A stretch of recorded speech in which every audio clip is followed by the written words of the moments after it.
Chastity, the social media influencer and rockstar killer. Maria, from Miami. And Lucy, aspiring actress. Sydney, hip-hop lover and writer, so I'm told. And my quiet one, Mackenzie. Well, hello, ladies. I'm Bella.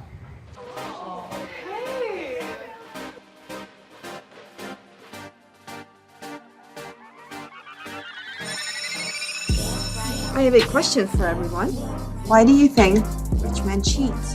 Control. I'm going home. Don't go. Attention. You bring the total package to the table. You just need the right friends. Are you my friend? No, but you can be mine. And power. I stuck my neck out for you, Thank you! and I pulled the strings to get you onto this show. Take all three away, and he becomes desperate. So, what's with the apples? Well, it represents knowledge, wisdom, beauty, and power. Here, you will learn how to gain ownership of all. I'm gonna send you the money for the ticket, and I already have your room set up at the Palms. You do that, babe. Because once you have possession of the apple, no man alive will have power over you. You make it sound so easy. Oh, it's not easy. Brett, look, I'm sorry. Save it! Save it! I get no auditions. I'm gonna stop you right there. I get no callbacks. I really need to get upstairs. They stole all my money. I don't know who the fuck you think you are, but you're no better than the rest of us. Right now, they have a do not disturb until this afternoon. If they call you, great. How is he gonna call me if he does? If not, charge it to the game. Make no mistake, ladies.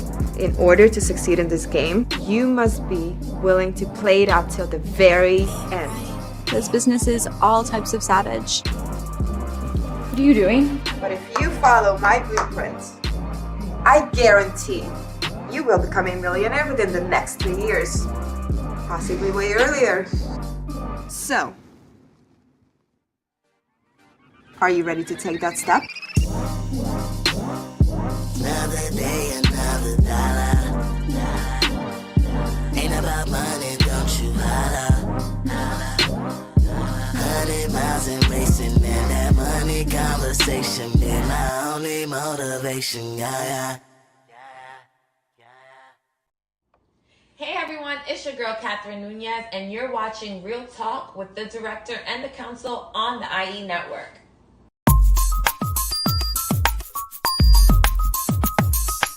Real Talk. Hey, I'm Gina Lou, and you're listening to Real Talk with the Director on Dollhouse Radio. Hey, what's up? It's Logan Browning, and you're listening to Real Talk with the Director on Dollhouse Radio. Real Talk. Hi, this is Alana De La Garza, and you're listening to Real Talk with the Director on Dollhouse Radio. Hi, I'm Diane Franklin from Better Off Dead and Bill and Ted's Excellent Adventures. You're listening to Real Talk with the Director on Dollhouse Radio. Hi, this is Monique Dupree, and you are watching Real Talk with the Director on Blog Talk Radio. Hey, I'm Stormy Maya, and you are listening to Real Talk with the Director on Dollhouse Radio. It's Vicky Judy. Orange is the new black, and I'm here with Real Talk. Yo, what up? This is Jay Ellis, and you're watching Real Talk with the Director on Dollhouse Radio. Keep it locked. Hi, I'm Rita Parks, and you're listening to Real Talk Radio with the Director. Hey, I'm Issa Rae, and you're watching Real Talk with the Director on Dollhouse Radio.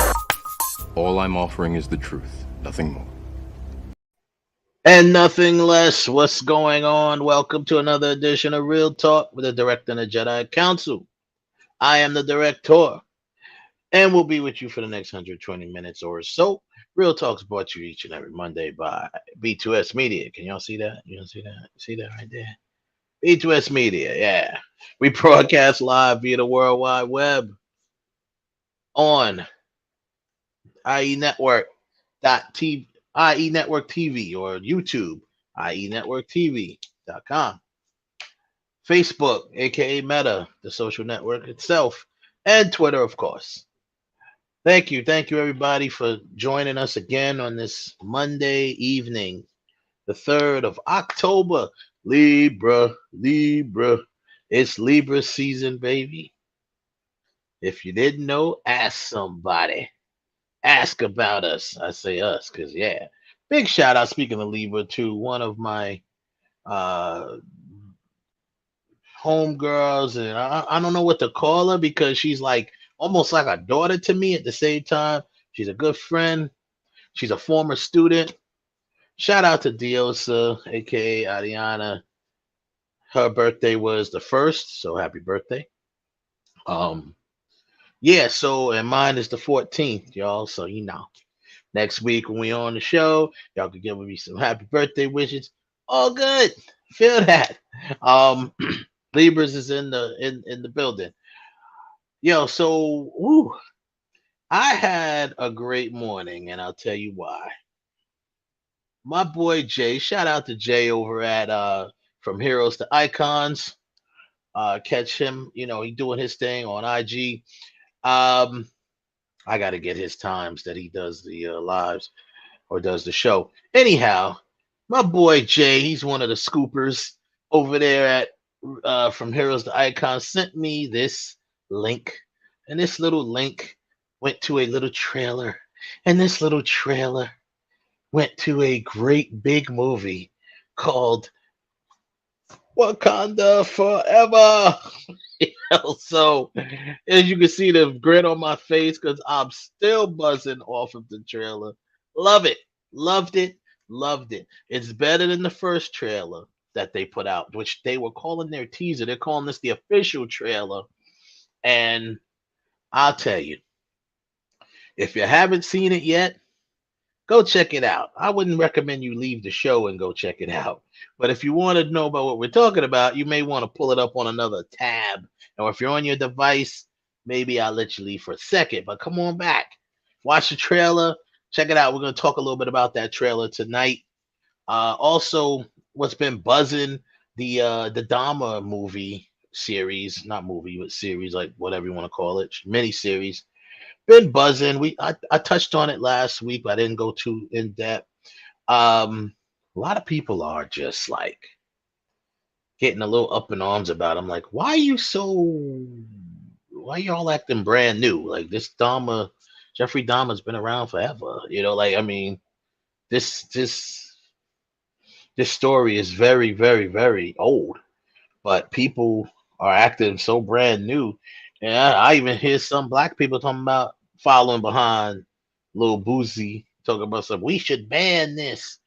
Black people should ban this. Look what he did to our people. Like, bro, that's history. But that's a whole nother story. We'll talk about that a little bit too. And of course, we will get to round 3 of our tournament for the the TV's hottest women of all time. Round 3 is getting more and more cutthroat, as Ralph says. And yeah, I took a quick look at some of the round. It's gonna hurt my heart this round. This round's gonna hurt my heart because y'all gonna find out something about me. I have a really, really little bit of a girl crush on, well, a little bit of a crush, I should say, on one of these particular people in this round, and they may go out. You know what? I have a feeling my boys are going to spite me and outvote me and get rid of my girl. I know how they do me. That's how they do me. It's all good. But we gotta go forward with it. Whoever wins, wins. We'll talk about that too. I want to start with the weekend recap real quick. Brought to you by BoxOfficeMojo.com. We should do like a commercial for it, right? Brought to you by BoxOfficeMojo.com. Okay, now we have the latest. This is from September, the weekend of September 30th to the 2nd. That's yesterday. So, number 5, Bruh. Bros is number 5. I read something and came across the wire that I didn't get a chance to get into that article, but they were saying basically the movie flopped and made 4.9 million. And was this the opening weekend? Yes, it was. It only made 4.9 million domestic, and I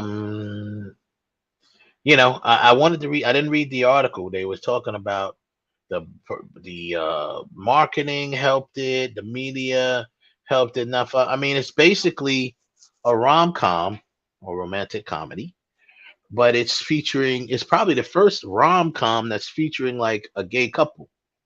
So I think this might be also a little more because people are not back in the theaters yet, dude. I mean, I don't know. I have to read that article and see what they were talking about as far as the promotion. I saw quite a few commercials for it, so I don't know. Um, but yeah, I expected to make more money than that over this weekend. I mean, come on now. This is stuff, the community, the LGBTQ community, I've seen a lot of people kind of, they would love something like this, but I don't know. I mean, they didn't go out to support it, but I think it's more so just people just aren't back to the theaters yet like they used to be. And I hate to say it, but non-comic book films struggle in the movie theaters these days, unless your name is, Maverick. So, but they were number 5, and number 4 was the re-release of Avatar, re-released, made 5 million. Look, Avatar. Look, James Cameron. Come on. Stop trying to get those little bit of extra monies. So, trying to get ahead for, one of these other big comic book films, something that you hate, pass y'all or whatever. They just trying to get a little bit. Now the new Avatar is coming out, but why not release it closer to the release of that? Like Black Panther is having a double feature, which I bought a ticket to. That's going to be Black Panther and then Wakanda Forever. Double feature. Had to get it. Had to get it. I don't even go outside that much. I don't go to the theaters too much no more. COVID got me shook. I'll be the first person to tell you that. And then these monkeypox, that got me even more shook. Well, not more shook, but just as shook. But I got to go. I got to go. I got to go. So I will be there. I bought my tickets today. Tickets are on sale for Wakanda Forever. If you're gonna support it, go out and get them tickets. But so I bought my tickets today for the double feature, and I bought it for another showing of it. Yeah. So go out and support that. Speaking of support, The Woman King comes in at number 3 this week, down to 6.8 million. Right now it's at 49 million worldwide. You see my face? Serious right now, people? Go support the damn thing. Then we got, what is that? Don't Worry, Darling. So now, because we are in October, spooky month, and not Don't Worry, Darling, but the other one that entered the charts too, Smile. Now that made 22.6 million. Smile was number 1 this week. Oh, we have the also double feature this month, Halloween. So Halloween Ends comes out, and the first, I think they're screening the first one and the second one in the theaters going back this month, and I think they're doing a double feature. I read somewhere they might do a triple feature of the latest Halloween trilogy, which basically ends that arc. I believe it ends Laurie Strode's arc. I think this is what we hear. Now, of course, someone else could pick up Halloween and run with it and make it, but Blumhouse said this is it for them, and this story should round out the real Laurie Strode's arc, because as we know, it was kind of like an alternate universe with the other what happened to her in the other versions of Halloween. She actually got killed. But this follows more of the lines of the original Halloween film story arc, and it picks, the series picks up with her years later. So should be cool. Should be cool. And that's your weekend recap. So yeah, shout out to the chat room. I gotta jump in my chat room, see what's good, people. Say what up. Say what up to me. Say what up to the council. What's going on, man? I am Yusuf. What's go, Ali? What's going on? Good vibes. I hear that. Yeah, that's what's up. John, shout out. He says Avatar is the greatest grossing film of all time. Wait till they release the second one. I'm gonna have to disagree with you on this. This is just me. I never liked Avatar. Never. It's like Pocahontas with blue people. Like the story's been done before. It's like been done a trillion gazillion times. I think everyone was just amazed with the new technology and the special effects. That's what everyone was amazed with. I never was impressed with Avatar. Never. Never. I was like, I think I might have. If you know me, I watch movies at a minimum of 3 times. I saw Avatar 1.5 times because I couldn't get through the second half. I just did, the second time I did it, I went through half and I was just like, meh, kept it moving. No, but I mean, a lot of people love it. A lot of people, what he says here, I'm good. Have glad to be over here. Yeah, he said, call me Ev. Well, I'm West, but that's all good. So, I get mistaken for my brother a lot of times, but it's all good. Shout out to Heaven Hollywood. He might stop by too, and we could talk a little power maybe a little bit later before we get into our tournament. Power Raising Canaan has come back. It's back. It's now at episode 7. Usually when it picks up is episode between 7 to 9. They usually pick up 8 is usually the most exciting, so to speak, most action-packed episode. So let's see how the next episode unfolds. Things are starting to pile up, and we will see how that works out. If Hev stops by, we'll talk a little power with him because we always talk that together. He says, but I'm really excited about Black Panther 2. I am as well, John, and we're about to get into that. As a matter of fact, I'll bring on my colleague in right hand, left hand, whatever, whatever side he ends up on. What up, Ralph? You in the building, brother? What's going on, everybody? You're on the right. I'm on the but you're looking at the screen. Right. No, I'm on your left. You're on my left. You're on my left. You're on screen. You're on screen right. So if I'm looking at the screen, you're to the right. But if people are looking at us, I guess you're to my left. Boom, boom, boom, boom, yeah, I'm looking at you. Like I'm looking at it. I'm to your left. I'm to your left side. That's all good, man. To the left. Hello, everybody. How's everybody doing? Yeah, man. Yo, so let's get right into it, man. Did you wait a minute before you talk about Wakanda? I did go see the Warrior Queen, and I liked it. I liked it a lot. Mm-hmm. I thought I was thoroughly impressed with it. Mm-hmm. It's very rare that you see not only a woman, but more rare, a Black woman at the top of the marquee, where the whole movie falls on her shoulders. And Viola Davis did the damn thing. You can't even front what that woman did in this movie. The entire female cast is awesome. Yeah. I hear great things. There is the Woman King. Remember that? That's right, the Woman King. The woman. I keep calling it the Warrior Queen, but it's the woman. It's the Woman King. Woman King. Yeah, exactly. So I don't see why people are all up in arms about it. It's just you know how movie. It is. The only reason why people are up in arms is people want to complain about stuff. Just like you got Black people complaining about the Dahmer series. I'm like, yo, this is history. This is what actually happened.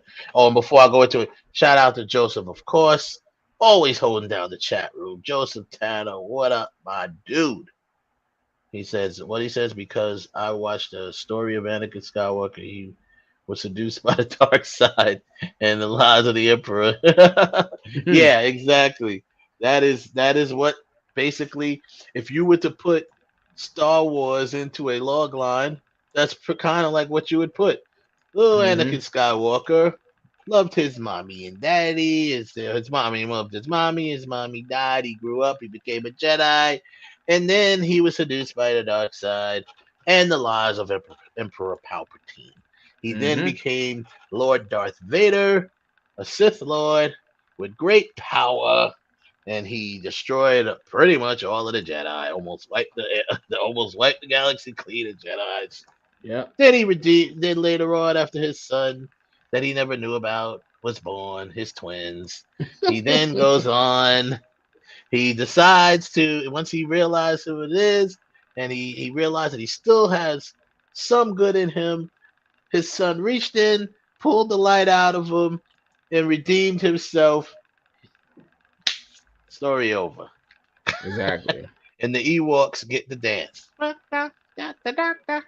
get an Ewok dance at the end. There you go. Yeah. And the Ewok song. And an Ewok song. That's the movie, people. That's the trilogy, or that's the series, and then it picks up again when the Force Awakens. Ooh. So the Force Awakens with Rey, and then I won't go into all of that, but that's a whole nother story. Yeah, so I had to give y'all that little sidebar note just to, nerd out for a quick moment and let y'all know, if you haven't watched Star Wars, go and watch it. Disney Plus has the Star Wars saga all in order, in story order. Yeah. In story order from the first one, The Phantom Menace, all the way to the last one, which was The Rise of Skywalker or whatever. Yeah. So and the little in between stuffs. You got a little Solo here, you got a little this there, you got Endor's going on, you got Obi-Wan, and all of the cartoons too, Rebels. Yeah. Mentioning this is a little late, but I think you did see it. I never put his picture up. The guy they cast to play Ezra, that dude looks just like Ezra, like the cartoon. I was like, whoa! I can't wait to Ahsoka. Another one of my. Oh Lord, here you go. Get the hose, people. Get the hose. Another one of my future ex-wives. Get the hose, people. Get the hose. Just saying, whatever. I'm just saying, get the hose. Get the hose. And he means hose like hose it down, not hose. Hose it like, down. Not yes, like hose. Let's keep it clean. Area codes. PG. It's hose. PG. Hose. Yeah, exactly. Let's keep it PG, people. Please. Can we at least try? We keep it PG. Yep. Right. What he said there? He said somebody's buffering. Who's buffering? He said, "Is it me? Is it Ralph? Who's buffering?" I don't see any buffering. I got the live feed going, and I didn't see any buffering, but it's all good, man. Thanks for the heads up. So, Wakanda Forever. I saw the trailer. I don't like it. I'm just going to troll. I don't like it. Of course, you go ahead and troll if you want, dude. But let me tell you something. I'm like this. I thought it was a good trailer. It gave you just what you wanted to see, but didn't give you everything you wanted to see. It didn't give you. It didn't give away the movie by no means. It didn't give away. You still don't really know the story. You know what I mean? You got to see who's pretty much in it. Okay, that was really no surprise anyway. Once they came out and let you know that Namor is going to be in it, the Submariner. You got to see Ironheart. Remember you asked about Ironheart. Yeah. You got to see Ironheart. You know what I'm saying? Quick, nice little glimpse of her, because it's good to put that out there. I think the only question that's really hanging around is, although most of us sit there and say, well, we think Suri is the Black Panther. Is she really Black Panther? Is it her? Is it Lupita Nyong'o's character? I don't think it's Lupita. I think Lupita's definitely eliminated. Oh, she's in there. She's in there somewhere. No, she's in the movie somewhere. She's in the movie, but what I'm saying is I've eliminated her from my prospects of Black Panther of being a Black Panther for a couple of reasons, but the main reason why I believe I'm gonna dig into the mind of a filmmaker. I believe Ryan Coogler took this trailer to say, okay, let's put an end to this. It's Shuri because they are concentrating on Shuri in this trailer. That's number one. She's got a lot of shots in this trailer, and it seems like everything's kind of forming around her. I got a couple of screenshots I'm gonna go into and show. I'm just getting them queued up here real quick. I got a couple of screenshots I want to bring in, and I'll show you why I think this is one of the reasons why I think I'm pretty sure it's Shuri. Couple of reasons. One definitely is Ryan Coogler is he's a comic fan. That's number one. Collected the comics, and I know he wants to be comic accurate. But I also know that he wouldn't mind changing some things for the film. I know that for sure. If it's going to make the film better, he's all for it. If it's going to make the film better, I'm all for it. I'm for that. I'm all for it. If it's going to make the film better, I'm for it. So if they decide to say, "Oh, we tricked you," it's really, the mother, or whatever. Okay, I actually wouldn't be mad at that. I'd be like, all right, cool, it's the mother. But I'm gonna tell you why. I don't think it's gonna be mother because she's gonna be busy in this movie, I believe, doing a lot of. But are we finally gonna see Angela Bassett starting to kick some ass? Because we really don't see her. You might see it. You might see that. I wouldn't be surprised if we saw that. I'm just trying to get these damn pictures together. But seems like it's bringing it in separately. But let me get one more here. Okay. So where they at? Perfect. So we'll start with where's these other freaking? I just pulled in a whole bunch of pictures, and they don't look like they came in. Library. There we go. There's a few here, a few there. All right, let's do this. Screw this. I'm not gonna wait too long on this. Let's bring up one here. This is just a shot, quick shot of her. Let's share the screen. Right there.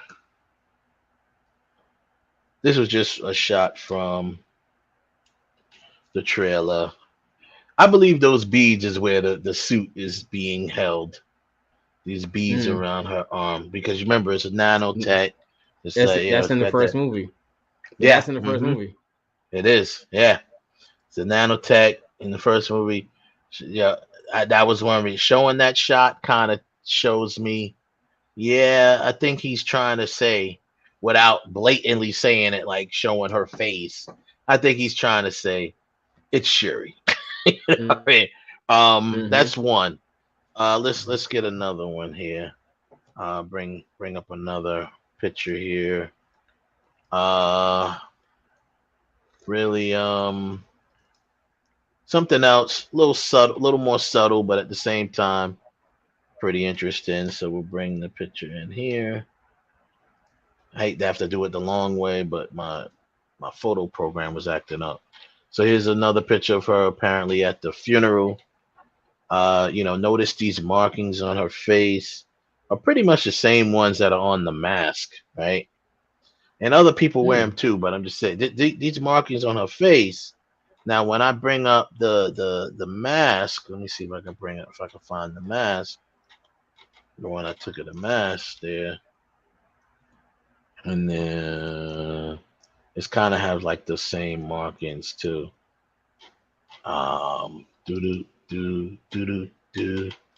Similar, not the very same, but similar. If you can see it, I don't know if you can see it from there.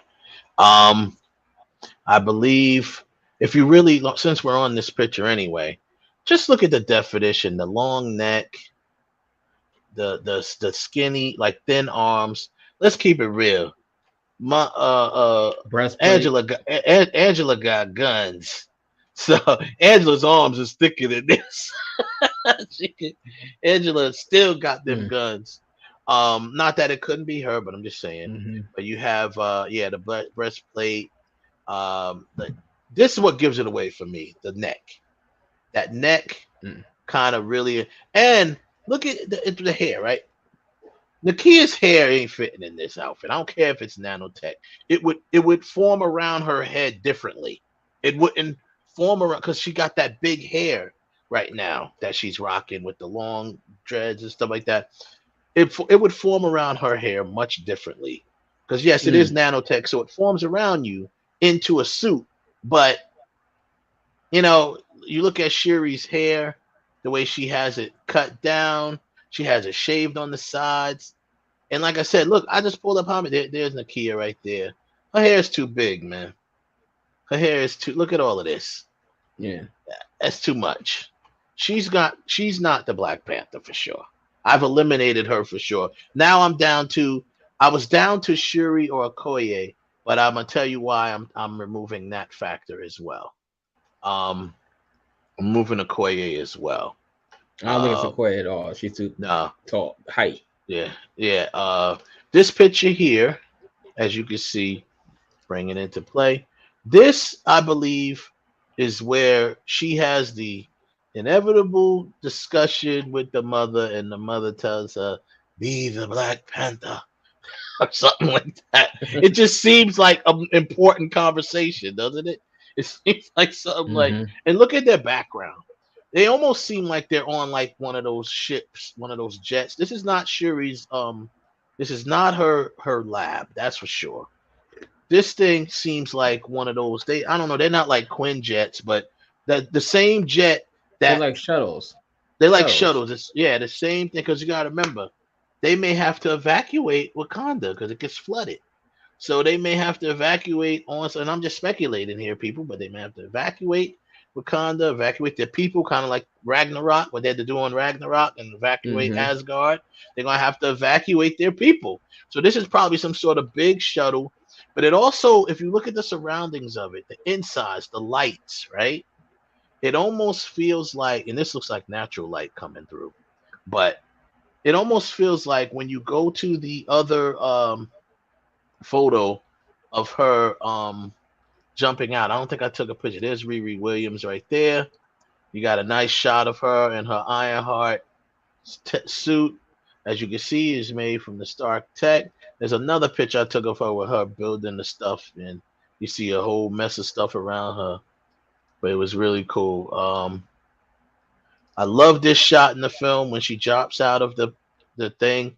You see the kinetic energy building up as that little drop.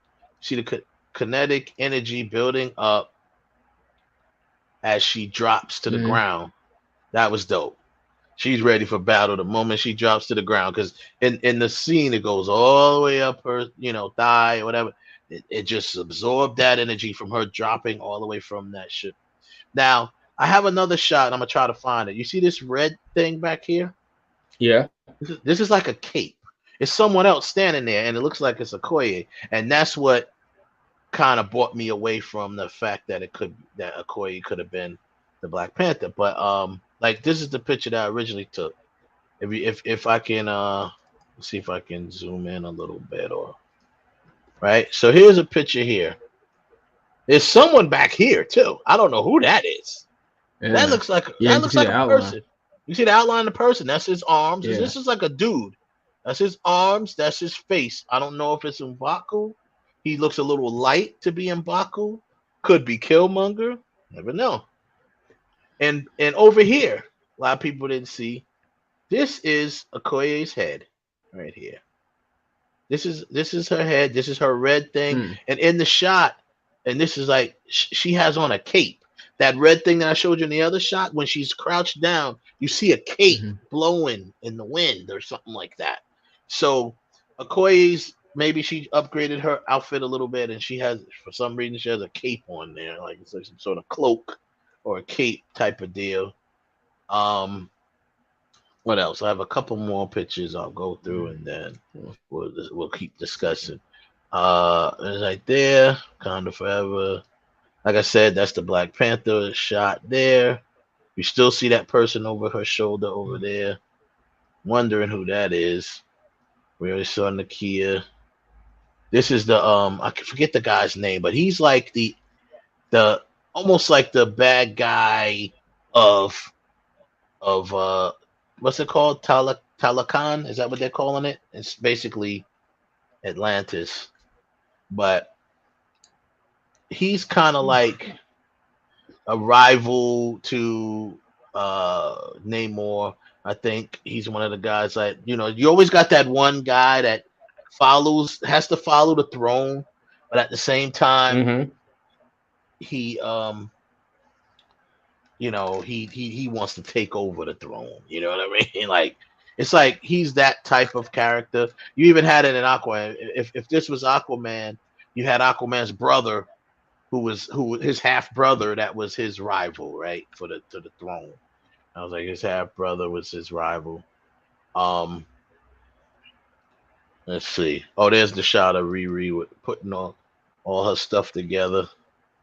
Look at that. All of that mess of stuff. She's obviously beast mode when it comes to putting this stuff together. So she is, once again, you see how everyone wear their hair. She got her hair back in the braids because to put on that suit, you can't have your hair all over the place. That's right. So gotta have your hair pushed back, whatever.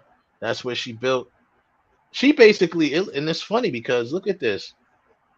She pulled a straight Tony Stark. She built that ish. Like, hey, Tony Stark made this in a cave using scraps. You know what I'm saying? Like what dude was saying when he got mad. He was like, Tony Stark built this in a cave with scraps. Yeah. I love this shot of the Queen. She is a great shot of her. She's still at that UN meeting when this is when she delivers that line about, I know as you're whispering to yourselves, they've lost their protector. Now's the time to strike. Like this is a great shot of her. Then there's another great shot of her right here on the beach. Remember in the first trailer we saw her standing on the edge of the ocean. So I guess this is who she ends up talking to, which is Namor. I don't know, if he comes to her, because they have the history. And this is what I'm saying. If you don't, and once again, I can see Ryan Coogler changing it a little, tweaking it and changing it, so you can't just run to the comics and say this is exactly what's going to happen, because that never happens that way. It never happens that way. So, but this. They're discussing something. Now, from what I understand, and that's from me doing some extensive research, this is all backlash, really, of King T'Challa deciding to open Wakanda to the world.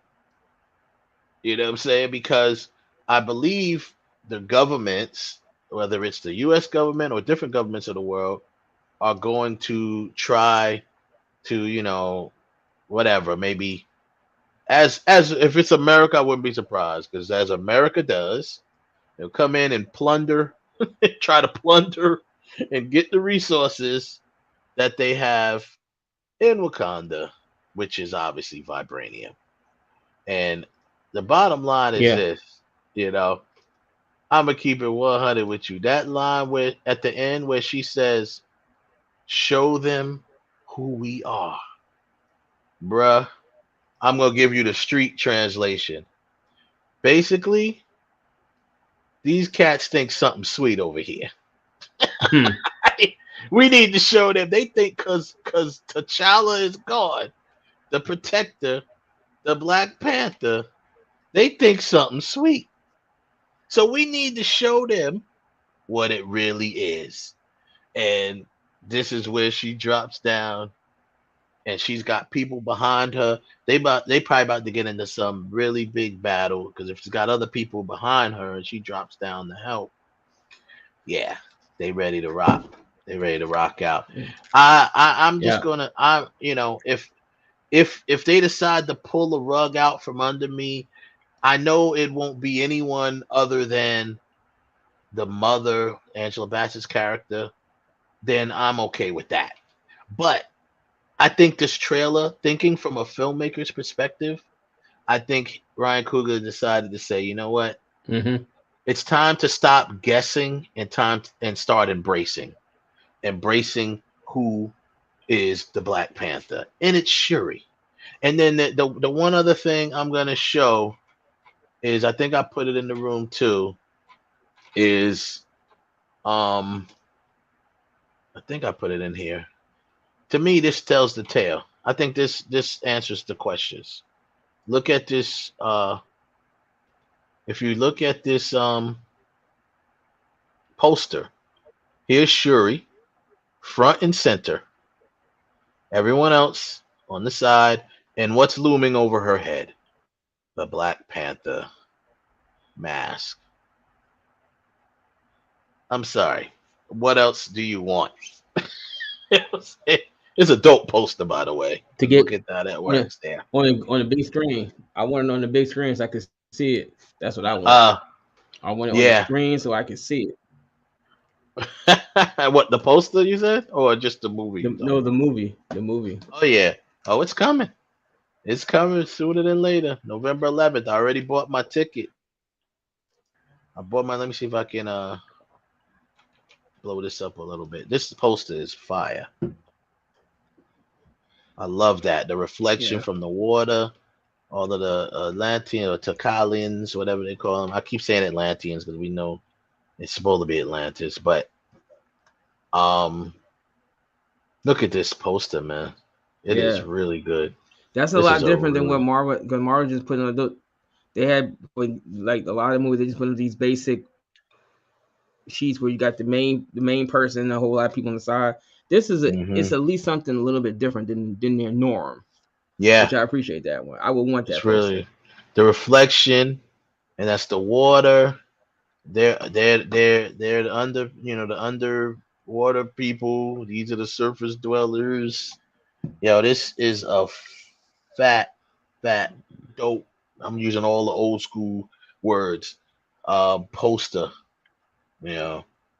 It's fresh. And what he said, it's real fresh. It's fresh. He said Fandango, fresh. but the website crashed. Yeah, man. I don't know if it's just them crashing the website, but I jumped on my AMC, and I don't be going outside. Since the pandemic, I don't be going outside, man. But I jumped on my AMC app, and I grabbed the double feature that they're showing of Black Panther and Black Panther Wakanda Forever, right back to back. And I also bought a separate ticket to Wakanda Forever. So I went on and went ham. When they say that I'm about to pick my hair out, wash with some black soap, lotion with some shea butter, oil hair with some coconut oil, and embrace my African roots when I see Black. That's what's up. That's what's up, John. John said, you got to get the pick with the fist on it. Yeah. Or it don't count, brother. You got to get that pick that with the black fist on it, and stick it in your hair. Leave it in your hair. Pick out your hair, but leave the pick in your hair too. So, you got to do that, man. Go out. I'm telling you, man. This. And I couldn't wait to get on the air to say this for one last time. Haters, step back. Step aside. All of y'all that was trying to find reasons to throw darts at this movie, if this does not convince you, just take a seat. That's all. You have your right. You have your opinion. Just sit down. Just sit down. If this does not impress you, this trailer, like Ralph said, I'm gonna quote what you said, paraphrase. It gave you a lot, but it gave you nothing. It didn't give you too much. I can still out of nowhere, you have a gun to your head, you're not gonna be able to tell people what this movie is about. Not the full premise of it. You could say who's in it. Oh yeah, we got Namor, and this, blah, blah, blah, but you don't know what the movie's about. That's why I urge y'all go see the movie a couple times, because people just see it's not just because we people like us see the movies multiple times because we just are movie fanatics, but it's not just that. Three reasons. I tell everybody my formula. Everyone who's ever watched the show knows my formula. There's three reasons that I go back. Usually two, minimum of two reasons that I see movies. One is for entertainment, and the second time is for education, right? So, meaning I want to learn more about it, how, what the writing, the story, what if there's something I missed, I'll go back. Or as a filmmaker and a student of the game, I want to go back and try to figure out, oh, how'd they do that shot? How'd they pull that off? You know, so one's for entertainment, the other's for education.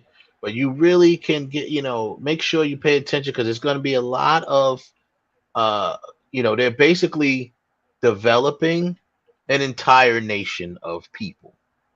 So, keep your ears keep your ears open and listen to the dialogue because that's how movies are explained through dialogue. So listen to the dialogue, and that way you'll know if you have any questions of who is Riri Williams, who is Namor,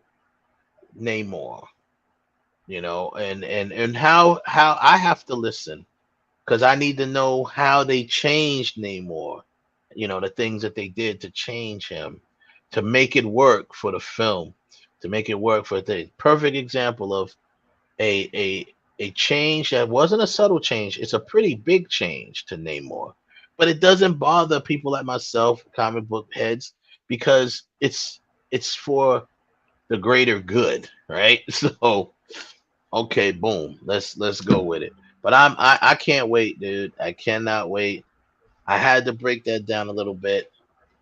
But if this doesn't convince you, dude, this is the official poster of Black Panther. Why would Shuri be front and center? Front and center. Good point. Good point with that Front one. and center. Everyone else on the side, like that. And the Black Panther image looming above her head. It's above all their heads, but it's focused in the middle on her. I believe these two factors is letting you know Shuri is the Black Panther. So, how long we don't know. Will she be the Black Panther by the end of the movie? Probably. Like I said before, their focus in this movie, they're focusing everything with this movie. Anything going forward, get it out your mind. Any recastings of the T'Challa, get it out your mind. They're not going to go into that in this movie. They're only going to find in their way honor Chadwick Boseman. And you know how you honor him? By putting out a dope movie. That's how you honor him. You don't honor him by just saying, oh, I love how when I see these people typing, no, I do like this for the trolls. I go like this. All the trolls typing. They're sitting here. Oh, Chadwick Boseman's, he would really want the role to live on. How do you know what Chadwick Boseman would want? I'm not saying I don't believe that, but stop talking like you knew Chadwick Boseman. You didn't. Exactly. You know what I'm saying? He would want the role recasted and go on. He wouldn't want to be the reason why a great character like T'Challa would never live on. No one said it wasn't gonna live on. Another thing is, you don't know Chadwick Boseman, so you don't know anyone. I think they know him a little bit more than you. So then someone else tried to bring up the family.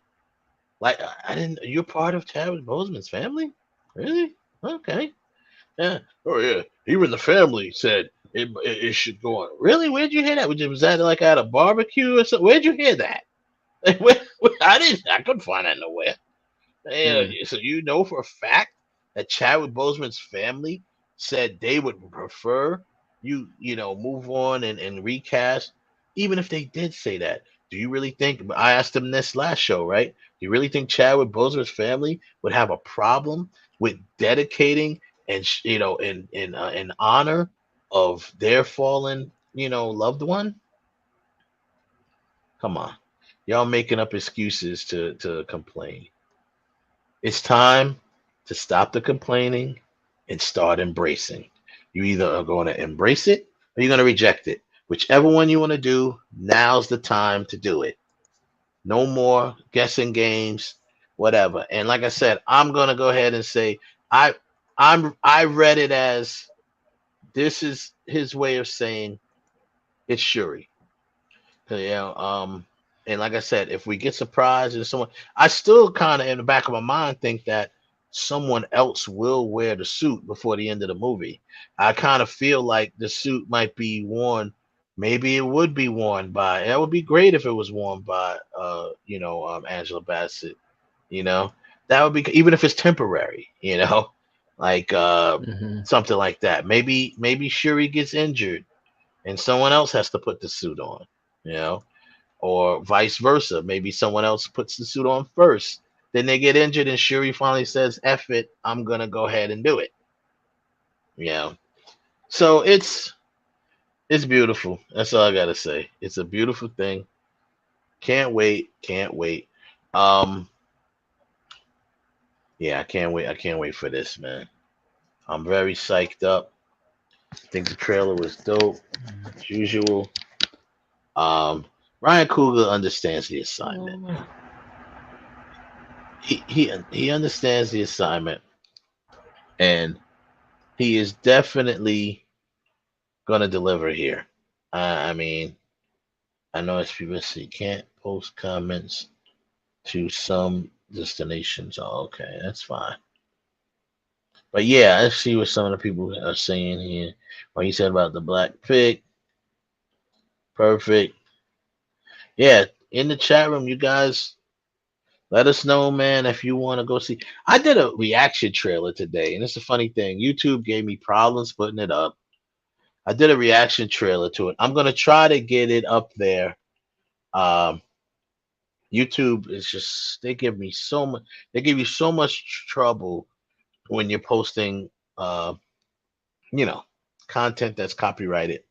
And but I'm going to, try to post it and see if everybody can see. Because when I heard about it, I clicked on it.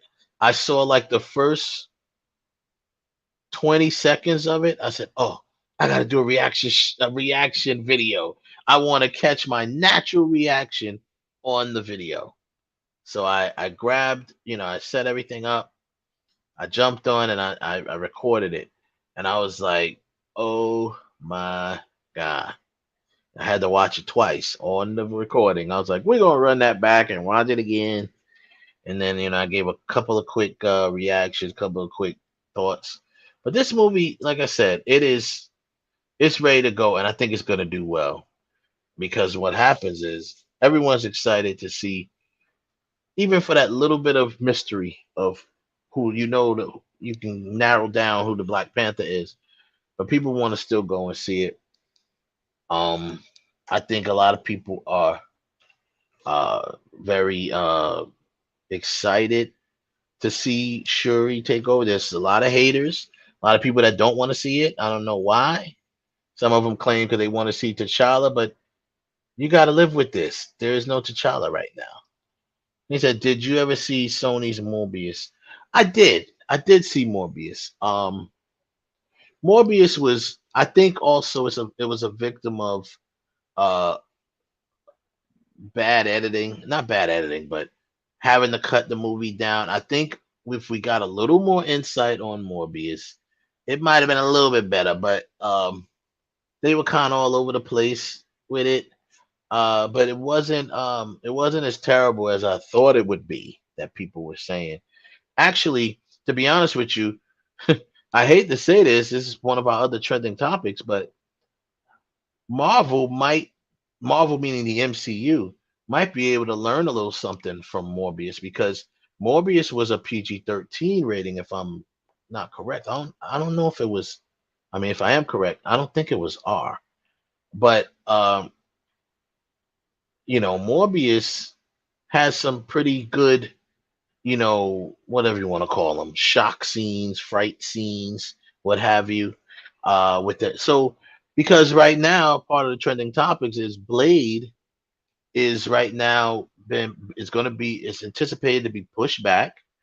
They're having problems on the script level, um, and they lost their director. So, more than likely, he left due to creative differences, as they say.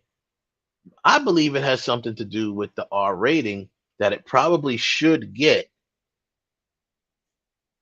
I think, yeah, I think you're right. I think it was PG-13, which that's Morbius we're talking about. And what I mean by Marvel, if y'all having trouble, so put it like this: I'm gonna give y'all a perspective of a writer, whatever, a filmmaker, storyteller. Okay, so the young lady, I don't remember her name right now, but the young lady who is the writer, she's a fairly new, not new, but fairly new screenwriter, right? Um, for who's writing the screenplay for the new Blade, right? And her name, young lady's name is. Oh, wait a minute. Oh, Oh, no, no, no. That's just they gave the credit to one of the who created the characters. Okay, Stacy. Okay, that person. Marv Wolfman characters. Stacy. Asi Kofor. Um, she is the screenwriter for Blade. Now, her writing, um, her writing comes like this. She's only has 9 writing credits for 9 different you know titles. She um okay, so she was a story editor. Just to give you all an idea what a story editor is. Okay, you got someone who, and it's pretty, you could probably figure it out if you didn't know. You got someone who writes the script. You got someone who does the story, concepts the story, and then you got someone who writes the screenplay, right? So when you write a screenplay, you usually have an editor, story editor come in, and so they're very versed in, they definitely know how to write screenplays because they have to know how to navigate them, read them, and format them. So she has a lot of experience with that. So the Watchmen TV series, she's credited 9 episodes as story editor. She's credited 1 episode as a writer. And I'm going to tell you, I'm going to bring all this back full circle so y'all can understand why I'm even going through this. The series Hunters, excuse me. That's the series I think that had Al Pacino. It's on Amazon. She is credited 10 episodes as a story editor. Okay. That's it. No screenplay or writer credits as the writer of any episodes. Then there's a series called Run, right? She is credited 6 episodes as the executive story editor, which basically means she probably was the head of the story editors. They probably all came to her because they put the word executive in front of it, right? Then there's a TV miniseries called Solos, which she has got 1 episode writer's credit. So she probably wrote the screenplay. Then there's a TV series called The Power, not Power, people. It's called The Power. She has 1 episode's writer's credit, right? And then you have Blade. This is technically her first feature written by credit. It says Blade written by. So she wrote the screenplay to this film. This is her first This is definitely her first feature film, judging by her filmography on IMDb. Professionally done or by a studio. I'm sure if she's a writer, she's been writing for years. So I'm sure she's written screenplays. She's written movies. I mean, hey, I don't have any studio credit writing a movie, but I got plenty of movies that I've written, features, shorts, and all of that in between. Um, I said all of that to say this: you're having an issue with the script. I believe that there's reports that the script is 90 pages currently, okay, and it only has 2 subpar action sequences in the film. This is what reports that have been coming out. Mahershala Ali is frustrated with the whole thing, and the director left. There's only a couple reasons why a director would leave. There's either a personal reason or it's creative differences. Now, why would he have creative differences? Well, we already know that the script, something's wrong. Something's wrong with the script. Something's not right because we're 90 pages in and there's only 2 subpar action sequences. That's not a Blade script.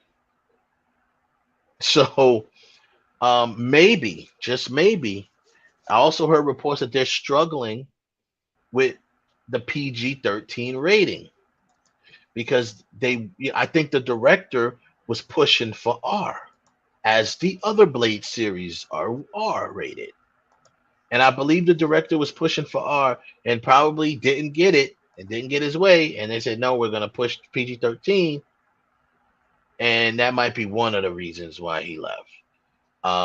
For a young writer, such as this young lady, this could be a lot of stress for her to take on. This is your first feature film by a studio, and that studio just happens to be Disney. So that's a lot of pressure. It's a lot of stuff on her shoulders. Kevin Feige's gonna have his hands on all over it, which is fine. I have to wonder if this writer did not bite off more than she could chew in writing this film. Because once again, 90 pages long. I'm going to educate y'all again.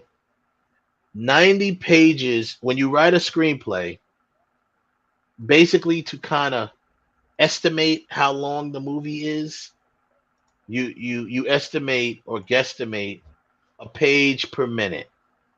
1 page equals 1 minute. That's like the golden rule, so to speak. Of course, that can change, whatever. So if it's 90 pages, then that means it's approximately 90 minutes. You've already an hour and a half in, and we only got 2 action sequences. That's a little bit. You don't have to sit here and build up Blade. You don't have to build that character. There's 3 movies that exist in the past, just like what they did with Spider-Man. There were Sony movies of Spider-Man that went over his origin, so the MCU did not bother to go over his origin. Thank God. So if I see another young high school kid get bit by a darn spider, I'm gonna flip it. I'm gonna flip. So, what are you doing with that 90 pages? What are you building? Like, what character are you building? I mean, you have Blade and you have a bunch of vampires, and then whoever the leader of the vampires are, and maybe they might plan to bring in some outside characters. There have been little hints here, little hints there, maybe. But to have a 90-page script, and I certainly hope that is not the entire script, because that script needs to be more than an hour and a half. That movie needs to be more than an hour and a half. Doesn't have to be 3 hours. Doesn't have to be 2.5 hours. A little bit over 2 hours, 2 hours and 15 minutes, something like that might be suffice to get the Blade thing going. I would go 2.5, but that's me. But everybody act like now they can't sit in a theater for more than 2 hours, which is so weird.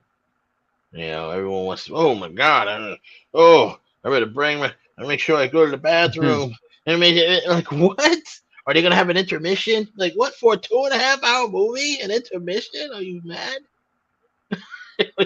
I hate intermissions. Well, no, well that. Well, see, that's not exactly crazy because I was in Germany. The theaters in Germany, when the movie was over 2 hours long, they'd have a 5-minute intermission. It just says it goes back. It says intermission. And you're like, well, damn. You gotta also remember. I don't know how long ago that was. You got 5 minutes. I don't know how long ago that was, Rob. But you also gotta remember, and because you used to work at a movie theater. Intermissions also because they had to change reels. Yeah, oh no, this was in 2007. Okay, so it was no reel. Okay, no reels. No. Okay. No. And that's funny that you said that. When I used to work in a movie theater, I'm going through my brain right now. We never had any movies that were really over 2 hours. Really? I know we played Fatal Attraction. That was like I think a little over 2 hours, but nothing that we played was really long like that. No, nothing like The Godfather or Scarface, nothing that long. But there was nothing that we played that was really that long. 2 hours was the most. I mean, unless you want to say, well, you also want to include the trailers, and if the entire credits, maybe like 2 hours, 5 minutes, something like that, maybe. Maybe. Yeah, I mean. Well, that's another thing. Your runtime includes your credits. So if you have a movie that's runtime is 2 hours, you're not actually getting 2 hours worth of story. So you're getting, an hour and 50 minutes, 55 minutes, 50, whatever of story. So depending on how it's put in. But once again, I'm not sure what to make of this whole problem that Blade. I don't know. What's your opinion on that? I don't think should it really be a problem doing a Blade script? I don't know. I think I think it is a problem. No, I don't think it's a problem. I don't think it's a problem with the script. I think it's a problem under Disney where Disney wants a PG-13 movie, but it really needs to be R. And this young lady is having a problem trying to adjust a Blade rating. Like listen, this is the same thing that happened with the Expendables. First 2 Expendables came out, it was R. The third one you dropped it to a PG-13, and you saw how the box office dipped. Now, granted, this is vastly different from Lionsgate from Disney, because Disney, they want to cater to children, but Blade was not something that's catered to children. Right. It wasn't. And the other thing is that and they shouldn't try to cater it towards children. No, they shouldn't. But here's the other thing, and because this is going to same thing happen with now, which is the bigger story. Hugh Jackman come back to play Wolverine, right? Yeah, I mean, and Deadpool 3. Disney bought those properties because they wanted to bring all the Marvel characters together, but they're properties that have already been established. So you're trying to go and change what was established to fit into what you're under. You knew this going into it that those 2 series are R-rated. You can't have a vampire movie and look, I know people are gonna sit there and say this. Well, Ralph, Twilight was PG-13. Oh, yes, God. It was. Yes, it was. Yes, it was. But you know why? Because it's catered to young adults. Blade is not catered to young adults. If you really look at Twilight, there's what type of like violence is really going on in Twilight? Not a lot. Not a lot. They had a few little scenes, whatever. But Twilight it was structured a certain way, catered to the young adult crowd. Right. Someone says they should just do a joint venture with either Paramount, Lionsgate, or Sony. That way the radar title wouldn't be solely under Disney, and name that is be worried about their reputation. I get what you're saying there. Obviously, they're not going to do that because or else they wouldn't have bought it. But to your point there, I think we always said they Disney has been kicking around having their whatever adult division, where where they put out movies that are R-rated or whatever, and it's not it's a brand that's under the Disney umbrella, but not necessarily like you ain't gonna see the Disney logo before the movie. You know what I mean? You're gonna see the logo of one of the brands that's under Disney or whatever. It still all kicks back to Disney money. Why they still get the money, so it never doesn't make. So I that And not part. Yeah, go ahead. He yeah, said Disney and saying didn't not give for nothing, but back for the Disney has been last through this before time. because Yeah. Yep. I mean, but Disney has been down this path before because listen, this happened to Disney back in the 80s. So what did they started a line called Touchstone Pictures? Yep. If you go back, Touchstone Pictures is who's released Ruthless People, Good Morning Vietnam, But Mhm. more importantly, they're the ones that Pretty released Woman. Pretty Woman. Yep. Pretty Right. Woman. And then they did another one called Hollywood Pictures. So Disney's got Yep. their subdivisions. If Yep. this is a case of Disney wanting to say, well, we got all the we don't want to confuse the audience because we got all the Marvel and they're all supposed to be under the Disney Marvel brand. But you got two particular characters that need to be where they've been established as a R. Right. Yeah. So it's time for you to say, well, we need to dust off Touchstone because they don't use Touchstone or Hollywood Pictures anymore. They just use Disney. Right.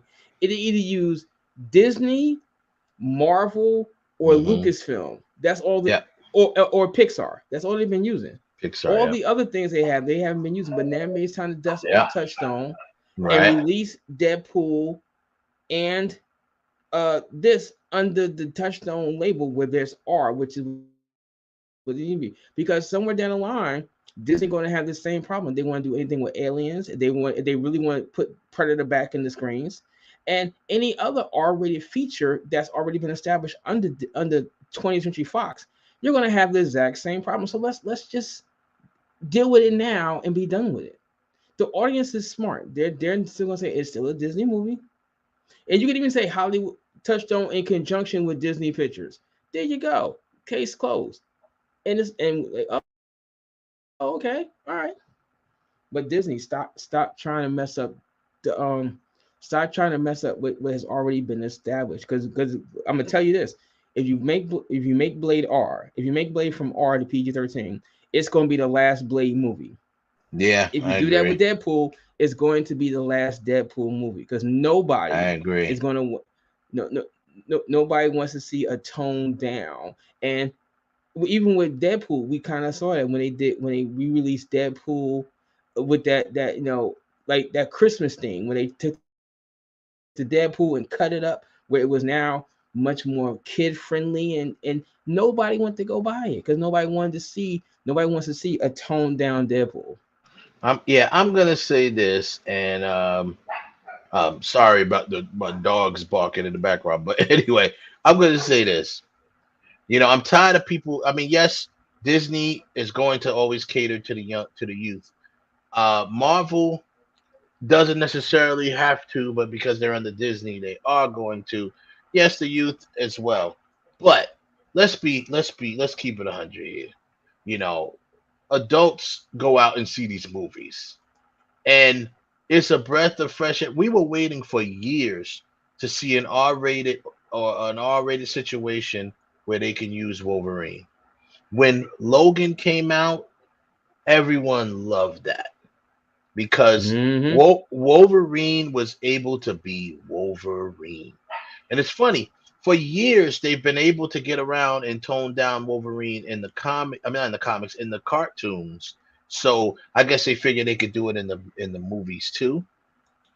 Because when you think about it, if you really ever go back and look at the X-Men cartoons, Wolverine never gets to stab anybody with his claws. He doesn't stab anybody. He pulls his claws out, and he goes to fight, and then someone will throw him somewhere, he'll get stuck, or he'll swing and miss, and he never actually hits anybody with his adamantium claws. Because why? That would probably kill them.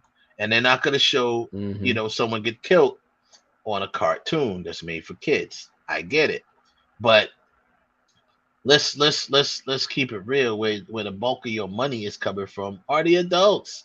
Why? Because we were kids when these cartoons were out and these comic books were out. Then we were kids. So now we're able to go and spend our hard-earned money to go see these films because we want to be a kid again for that moment in time. And when you know how a character's supposed to be, and then you see what's going on, it gets frustrating. So I 100% agree with you by saying if in fact they have a PG-13 Deadpool movie, it will be the last Deadpool movie. I agree with you wholeheartedly. Yep. Same thing with Wolverine. Blade. Same thing with Blade and Wolverine, for that matter. Wolverine, you can get around because they've been getting around with him anyway. But Blade, all three of the Blade movies were R-rated, weren't they? Or what the last one was? Yeah, I think the last one was PG-13. I think Blade Trinity. No, it's and R. look how it was the worst one. Yeah, but I think even that one now that Logan has come out, you can't take Wolverine back and put him PG. And I'm gonna be more. You can't take Logan back and make him PG. You can maybe make him a hard PG-13 because like they did for the Wolverine. Yeah, you could do that. But now that you actually see Wolverine decapitating people with his claws, it's kind of hard to rein that in, and say, oh well, that was just no, you can't do it. Yeah, I agree. I agree 100%. I it's gonna be interesting, and because Ryan Reynolds is one of the producers. He really covets that Deadpool character, and he's gonna push for an R rating. I think Kevin Feige already confirmed that Deadpool will be an R rated film, but he never confirmed Blade would be, which is weird. It's damn near X. It's damn near X. Yeah, it's he confirmed that the next Deadpool movie or film or whatever will be indeed R rated. We'll get an R rating. You just can't avoid some things. You just can't. You can't avoid. I'm gonna be honest with you, like you're saying. The you can get away with it with Logan because you've done it before, gotten away with it. So I think people would just be happy to see Hugh Jackman back as Wolverine, but you can't do that to Blade. I think that's brand suicide. It's brand suicide. I'm gonna tell you this, and they probably still wouldn't get away with it. The only way they get away with that is if they bring back Wesley Snipes, because everybody would be happy to see Wesley Snipes. That's it. And I still don't think they get away with it. Because if Snipes come back, he's gonna demand that it's R. Hell, the bulk of Wesley Snipes movies are R. Wesley Snipes hasn't really done too many PG or PG-13 movies. He's done mostly R. Yeah. So no, he is not going to sit to say, well, I'm gonna come back and I'm gonna no. Mm-hmm. And you can't. And now where they hurt now, you can't. Right now, you can't bring him back because you've already introduced Blade, although it was his voice, on camera. Now, maybe you could do something, and Wesley Snipes says, if Marshall Ali says, no, I really don't want to do this. If Disney pull a Henry Cavill, and he says, I don't want to do this anymore. I went out of my contract, and then say, we'll say, well, shit, I ain't doing it. I'll pick the sword up one more time. Mm-hmm. Yeah, but like I said, he wanted to do. He definitely wanted to. He would have definitely came back. He would have definitely came back. And I really wish they would have done that. I really wish they would at least brought him back. If you're doing a re-imaging of the story, bring him back and make him Whistler. You know what I'm saying? Like, make him Blade's trainer. If at the very least, if you feel okay, we got our new Blade. We're not bringing him in. He's not playing Blade, but let's at least get him in the movie somewhere. I always like stuff like that. I always think that that's the respect he deserves because, you know, hey man, even Kevin Feige recognized as Blade basically being the first MCU film, even though it wasn't the Mm-hmm. Marvel Cinematic Universe yet, but it was the first Marvel Studios film, and actually helped save Marvel Mm-hmm. Studios. So without Blade, we could. Mm-hmm. It's fair to say, without Blade, we may not even have an MCU because Marvel may not have made it to Very that point. fair. Very fair to say that. Very fair. So Because that's the it ain't Spider significance Man, behind it. it ain't Yep. X-Men, and it's not Fantastic Four. It is Blade. Because remember, Marvel had Blade. tried to get this to Punisher, Yep. a couple of Yep. things, and nothing worked until Blade. Yep. To Blade. You know, so Yep. respect. Oh, you owe Wesley Snipes Put some a respect on his name. real serious gratitude. Yeah. Put some You owe him a respect on debt. his name. Yeah. You know that's why I said if you wasn't, I would have preferred him to come back. Even if you would have, if you were gonna write something new, even if you would have brought this dude back, if you brought Snipes back to actually play Blade, and maybe have Mahershala be a protege or something like that of Mm-hmm. his, you know, just get him in the movie. Just get him in the movie. You know, and they really need to. They should have. That's what I said. I just said if you wasn't gonna go that route where he is Blade and Mahershala is, you know, I won't say it's kind of corny for it to be his son or anything like that, but for Mahershala's character just to be a protege of his, if you don't want to go that route, okay, fine. Then bring Wesley Snipes in this movie somewhere. And what I said was, you know, I mean, he's not old as Whistler is, but make him a version of Whistler, who actually Mm-hmm. trains Blade. You know what I'm saying, or whatever. Yep. That would be good. Then you can get him in. You can get him in a couple of fight scenes, and you know what I mean. And it would be crazy. Imagine them kicking ass back to back. Him and Mahershala as Blade, and Wesley Snipes as whoever he is, the mentor to Blade, the Whistler character, and they going back to back fighting off vampires. Man, that'd be dope.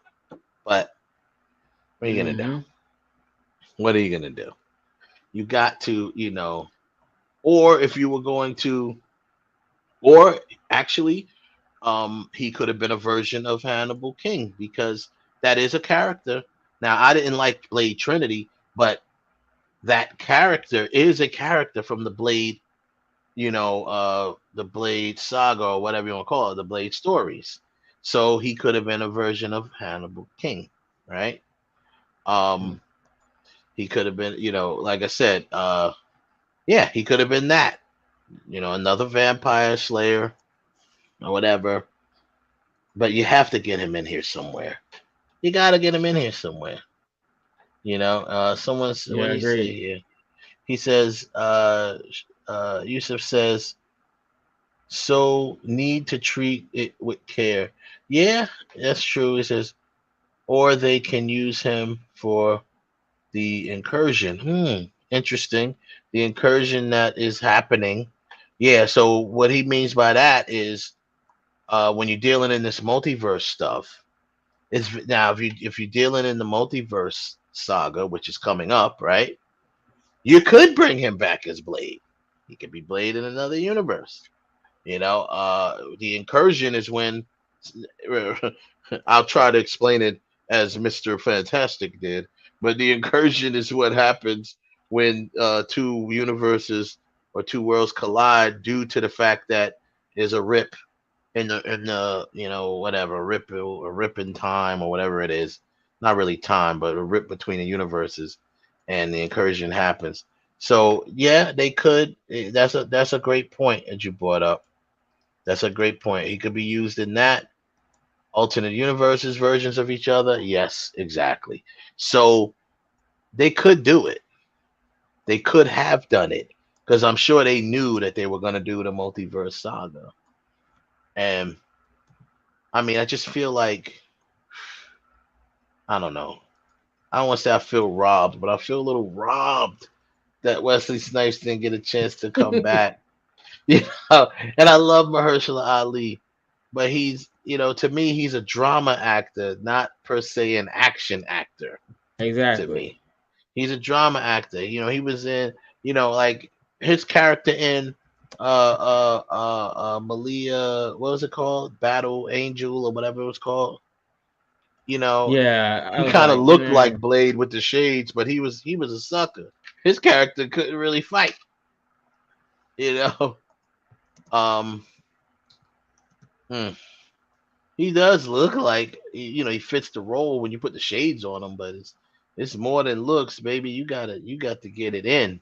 You got to make sure your workout regimen better be on exactly. point. You got to make sure you good to try to at least try to do some of your stunts. And Mahershala Ali was not a martial artist. Not that you have to be a martial artist, I heard it. but I heard that he was, but I heard that he was, but no one's ever seen him fight. So what's the deal? exactly. You know. And No one's ever seen him fight. wait. Hold on. What's up, Let me rephrase Doris? that. Hey, Doris. Let me rephrase that. He very well may have fought in the dojos but I mean on film, he's never done anything where he actually displays any kind of like martial Mm-hmm. art talent. I don't know if he No, was on he Luke hasn't Cage. I'm shown. gonna sit He there and has say not. no. Yeah, he was on Luke Cage, definitely. Like I said, he's a very capable actor. But as Ralph was just pointing out, from what I understood, he's not a martial artist.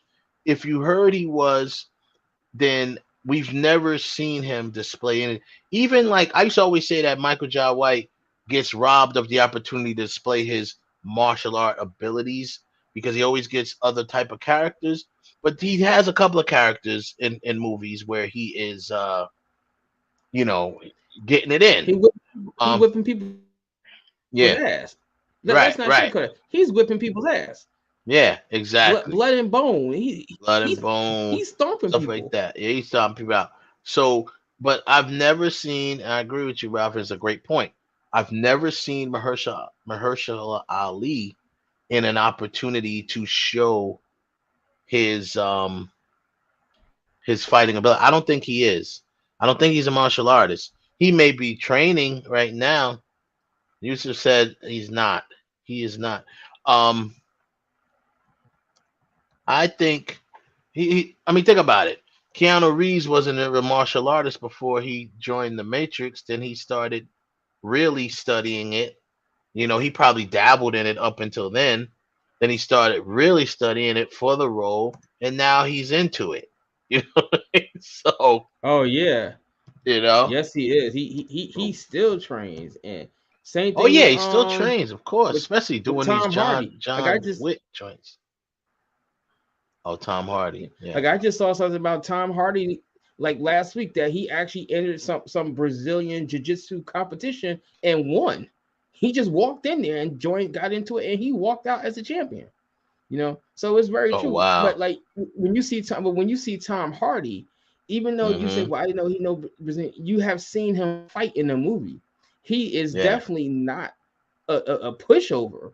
No, right, exactly. You could say, all right, okay, because I didn't know what to think of when you put Keanu Reeves, because I didn't know what the Matrix was gonna be. I didn't understand the Matrix was gonna have any sort of kung fu fighting or anything in it. So you didn't know. But when you saw him in it, you're like, oh wow, that's dope. And now he's doing John Wick, and forget about it. He is just killing it. He is killing it with the fights. Mm-hmm. He said, yeah, Michael Jai White's a legend. Yes, he is. It's sad how the entertainment industry did not. Was that after he did Spawn? Oh, did him after he did Spawn. Yeah, I mean, I think that I always said, John, that Michael Jai White, and I met him and I told him this. I said, Michael Jai White, when I met him, I didn't call him Michael Jai White. I just said, what up? I didn't know what to call him. So but we talked for a moment at a film festival. And I was like, listen, dude, this was before Luke Cage came out. And I was like, bro, you're going to have to either do Power Man and Iron Fist, or you're gonna have to do something. I need to see you busting ass.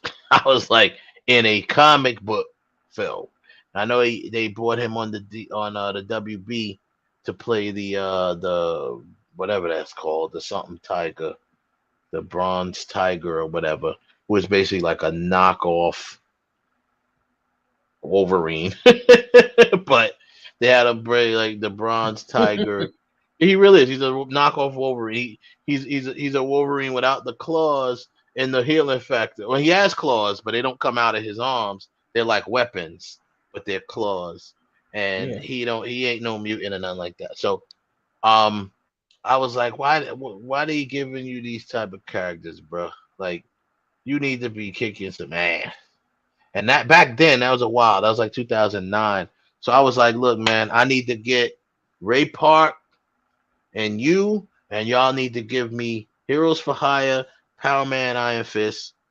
Let's get it. I was like, he starts laughing, and he's like, Ray Parks, he's good. He's real good. That's all he said. That was his. That's like all he said in the whole conversation. Ray Parks.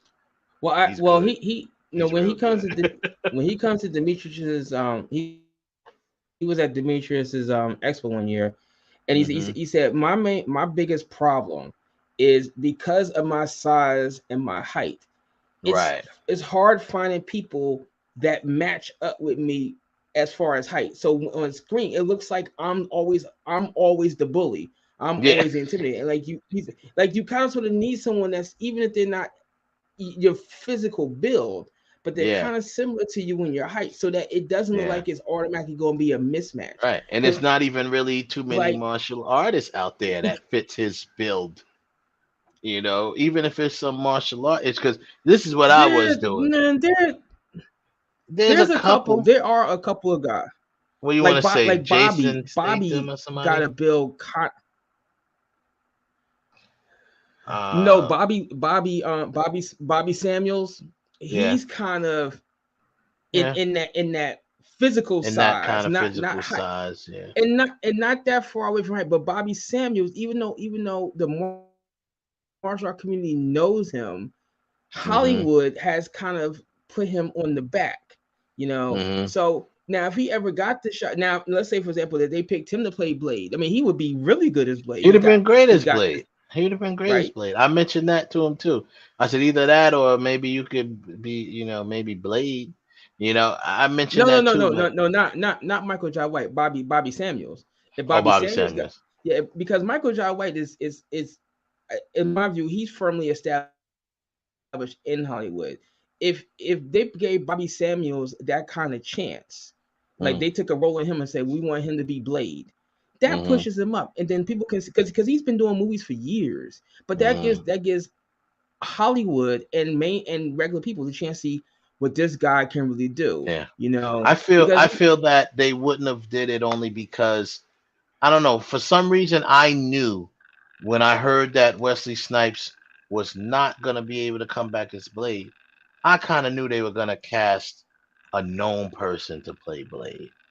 I just had that feeling. I know it was going to be Mahershala Ali, but I'm like, I feel like if you're not going to bring back Wesley Snipes, casting a new face may not be the best option, even though he might have did well. But that's the whole thing when it comes to Hollywood. Once again, it's like, hey, who is he bringing out? Blade is a big property. It's set to be a big property. It already is one. And they're gonna be like, who's he putting in the seats? What fannies is he putting in the seats? And that's what the bomb. Then that's when it comes down to the corporate side of things, the business side of things, and say, look, if we're gonna not bring back Snipes, we got to bring somebody with just as big of a name, at least. So Mahershala Ali has a big name. He's got some accolades. He's got the Oscar. 2 Oscars behind him. Yeah, 2 Oscars. She has the accolades. I don't know, man. I remember I did it in college, but I kept developing it. I wrote in a short alternate version for 5 Deadly Venoms. and I actually I'll tell you more offline because I'm not gonna put my idea out there, but I had an idea for a sixth Venom, which was really cool. But anyway, I in my mind I casted Michael Jai White as the Toad in my version of the Five Deadly Venoms, right? And I was like, I want to get some real martial artists, and I still felt up until that point, he never had a film that really showed how nice he is. You know what I'm saying? Like I want to see him in a straight martial arts film where you just really show how dope it could be a commercialized martial. It could be a Jackie Chan esque film where you still get a chance to see the and I see Kev is backstage. Uh, you still get a chance to see the the martial arts ability or whatever. I just feel like that's always the closest thing to that was probably Black Dynamite, but that was like a parody almost. But you can see him get his little thing in, but it was commercialized. It was a comedy, and I thought I enjoyed that thoroughly. But I want to see, man. I wanted to see Michael. I always want to see Michael Jai White in a film where he is the main character and he getting it in on some martial arts, like real, not just Blood and Bone was like almost like a mixed martial arts type of deal. And I mean, we all know he's like the new dragon, isn't he? Isn't he like the black Yes, he dragon? is. He is the You know Black what I'm Dragon. saying? He's the black dragon. So let's see. Hell, let's get a movie, The Black Dragon. God damn it. Let's get something going, man.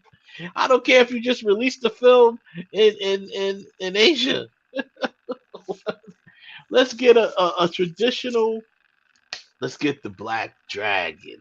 I'm gonna tell you this, right. Every year at Demetrius Expo, Michael Jai White teaches a class. He teaches a 1 day, like a 1 hour session, where Oh you wow. see. I actually stood there one time and watched this guy spar a couple of students. Now I took a class, the first expo. I took a class with Ron Van Cleef, and that was like a huge honor, right? Yeah.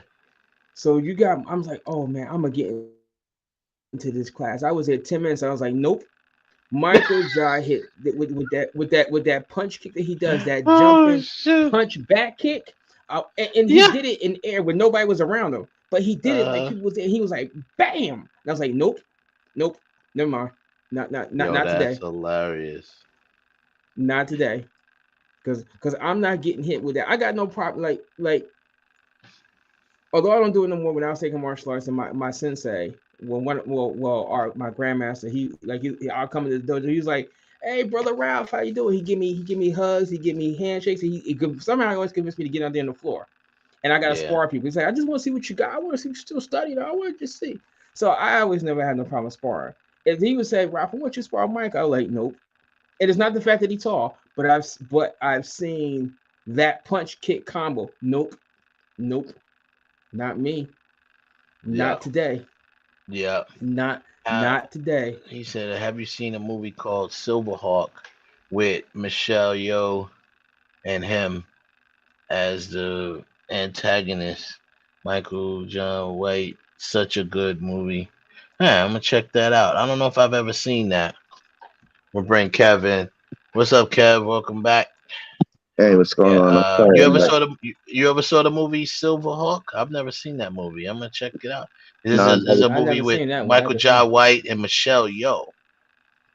Yeah, no, I never saw the movie, but the one thing I can say is Joe. I was watching Joe Rogan or an episode of one of his things, and dude was like, he was like, Michael Jai White is the truth. He was like, I mean, a lot of people that's what I'm saying. A lot of people don't know that. That's what I'm saying. He's the freaking Black Dragon, and it's like to get that title is crazy. You don't people don't understand how nice he gotta be. It was a lot of work to get that title. So I'm like, I've yet to, like I said, but I ain't putting nothing else out there because I don't want people. I don't want to put it in the universe of people to take my idea. for my Five Deadly Venoms movie. So I'm just saying he needs to be in a movie where there's a remake like that or something like that, where you just showing him really. I want people to look back and be like, "Damn, I knew he was nice, but I didn't know he was this nice."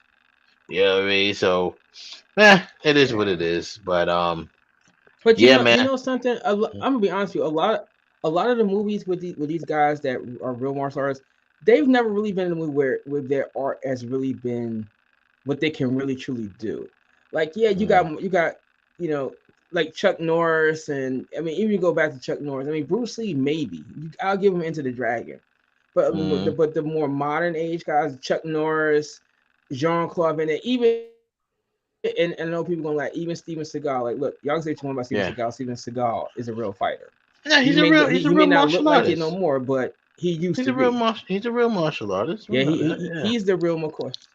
And maybe it's because Hollywood is scared to show that, and I don't know why. Because Well, they just you feel know like it's you not gonna could make really. money. They feel like it's not gonna make money. Oh, it really. They, they have to add these storylines and things like that. You know, for it to make money. You know, like it's like, oh, okay. I mean, look at Jackie Chan. We know Jackie Chan the truth, but I mean, you know, he's always making Yeah. these commercialized movies. You know, almost like action comedies. I You think know, that's kind of why Jet Li. The I closest think might. that's why I think Jet Li what I think that's kind of why Jet Li stopped making movies because in he really America. wanted. He still makes Yeah, movies. He still make Yeah. movies in Asia and stuff. but he did say that he wanted to. At one point, he was saying he really wanted to focus on his martial arts and Hmm. just getting just getting better with what he does. And to double down on what Ralph was saying, Joe Rogan again said the same thing Ralph was saying, about Ralph. Who are you saying? Oh, Chuck Norris. He said Hmm. he's like Mm-hmm. that was the whole conversation that brought it up. He was like guys like Chuck Norris, Bruce Lee, and he mentioned like one or two other people. He said, Yeah. what like beasts with their art Yeah. form.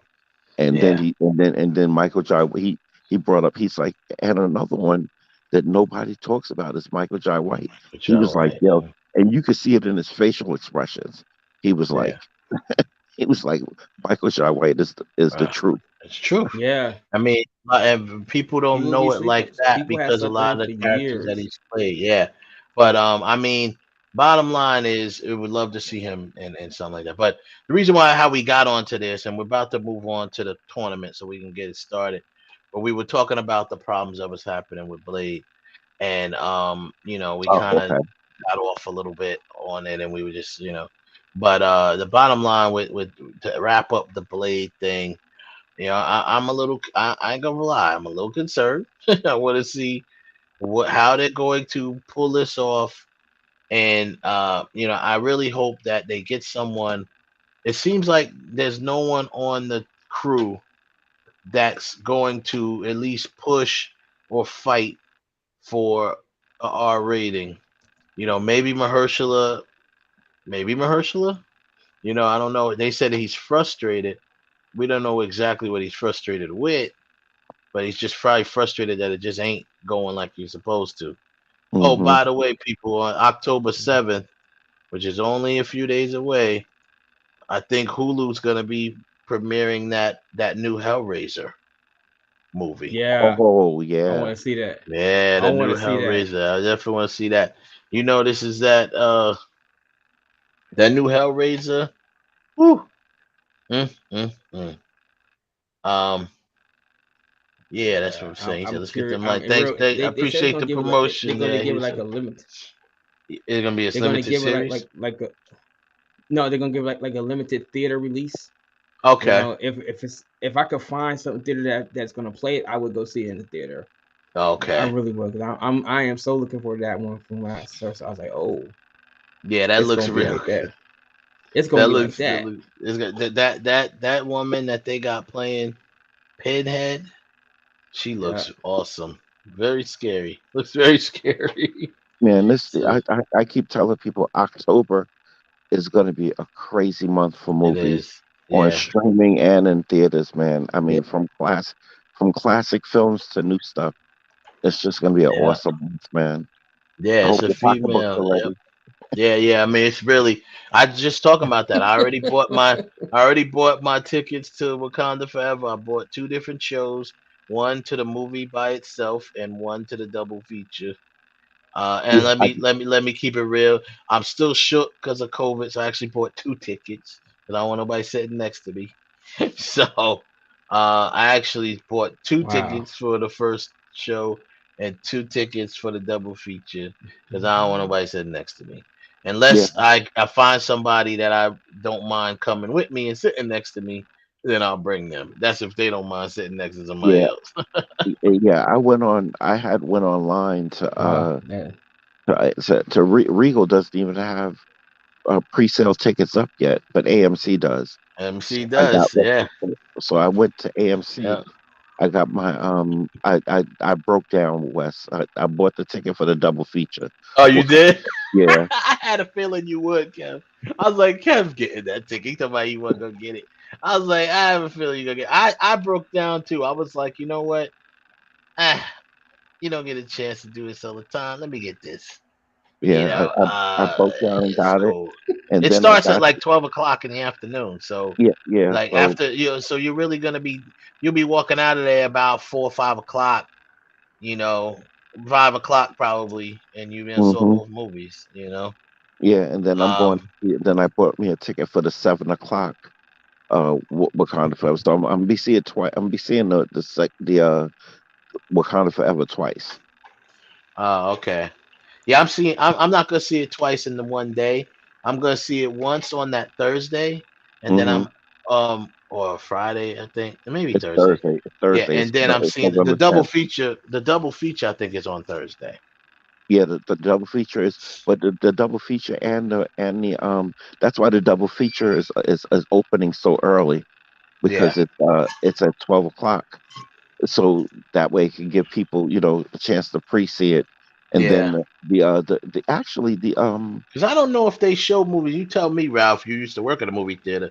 Are they allowed to show brand new movies on a Thursday that early, or can they do it? Is there a certain time that they have to release it?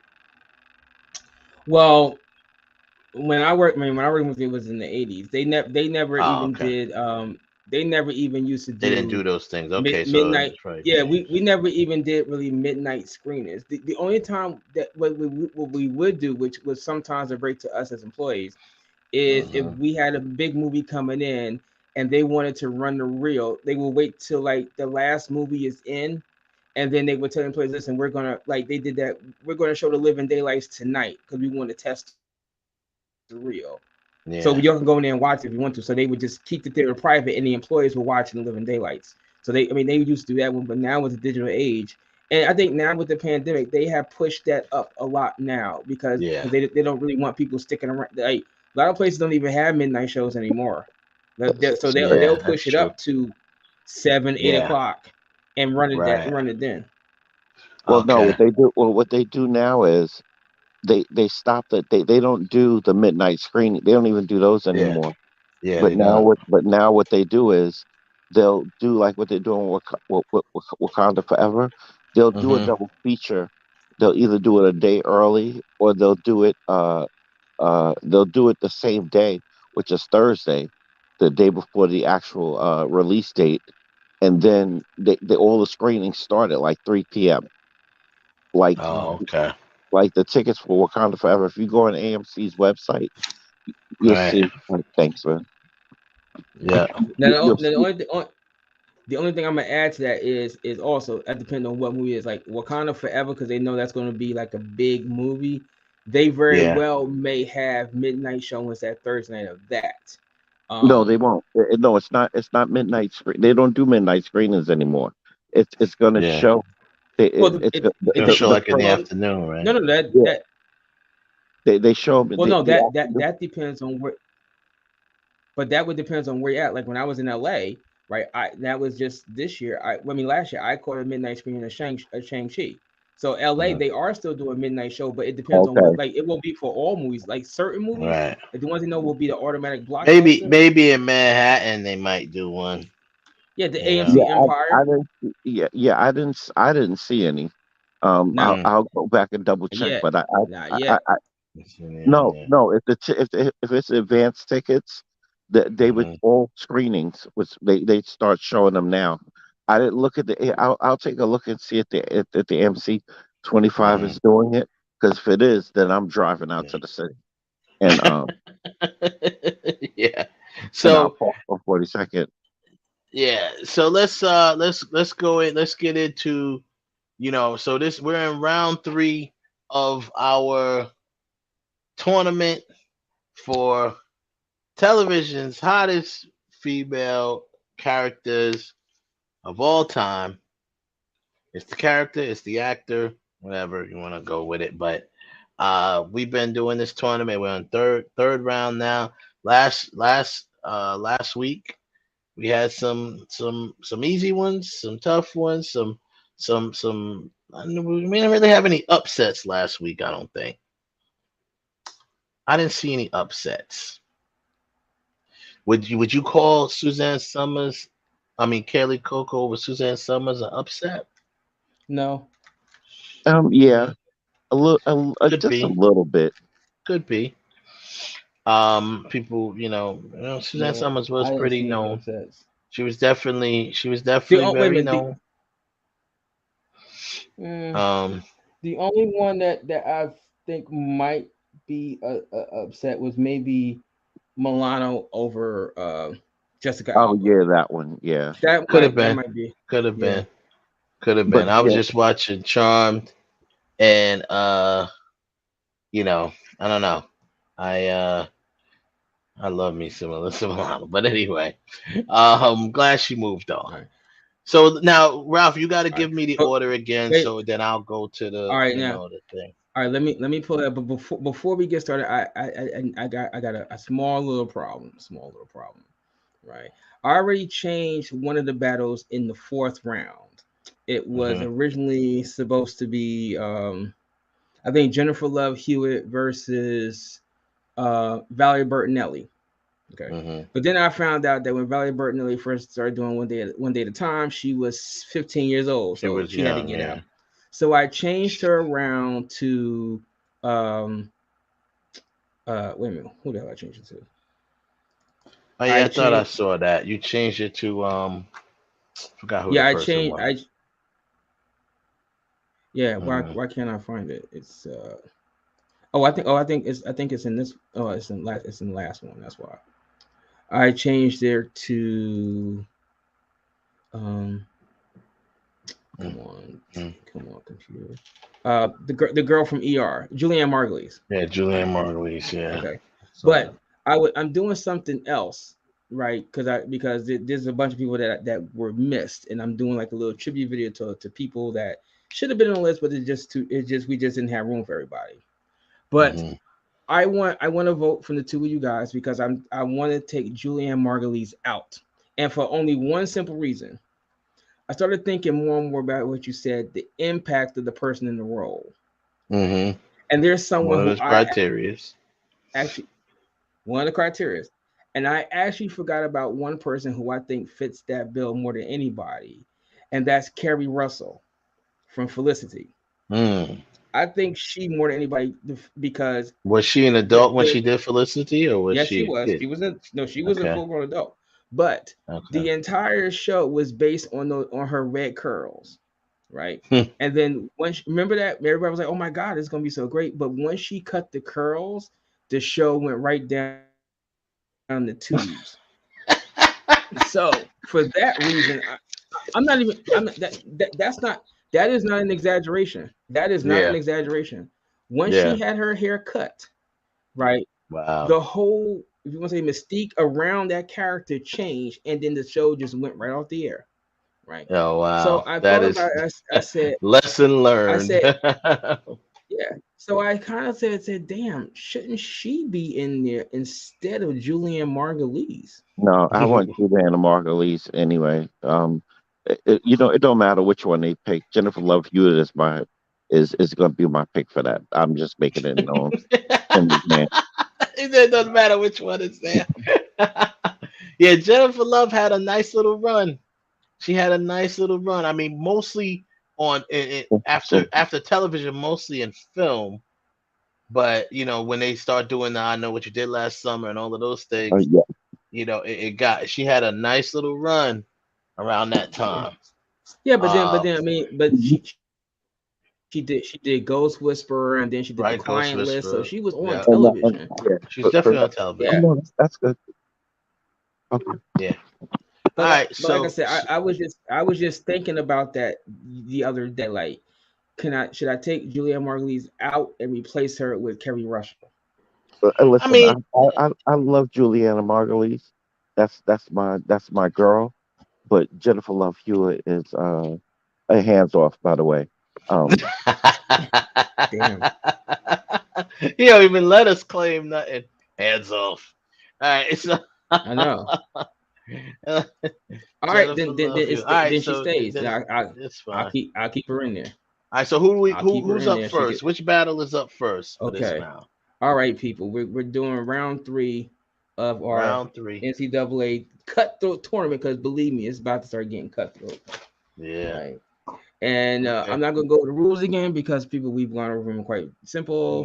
Had to be a regular person, could not be a guest star, had to be at least 18 years old when you started the role. Those are the 2 main rules. That was the. And then we also threw into. Right. Well, we also impact threw as criteria, the impact. Impact on the role, impact on pop culture. The longevity you did the role. Also, so tonight's battle, I gotta get some battle music playing in the background. Tonight's battle, like some drums or something. Yeah, they do have music here too. Where the hell is it? It's like they got music, but I don't know. I ain't never heard it. I don't know what it is. I'm gonna import some music just for this. So our first battle tonight is Priyanka Chopra from the TV show Quantico versus Jennifer Garner from the TV show Alias. Oh wow! You did that on purpose. Yeah, you did that on purpose, It's Ralph. Cutthroat. Ralph set me up on that one. I didn't. He did that one on purpose. Nope. Yes, you did. Yes, you did. Yes, you did. Listen. I don't care. Bianca can go jump off a cliff. Let me tell you something. So, on impact alone, obviously, it's gonna have to be Jennifer Garner. Because of her impact on the show. The show was dope. Her impact on the culture, pop culture, all of that stuff.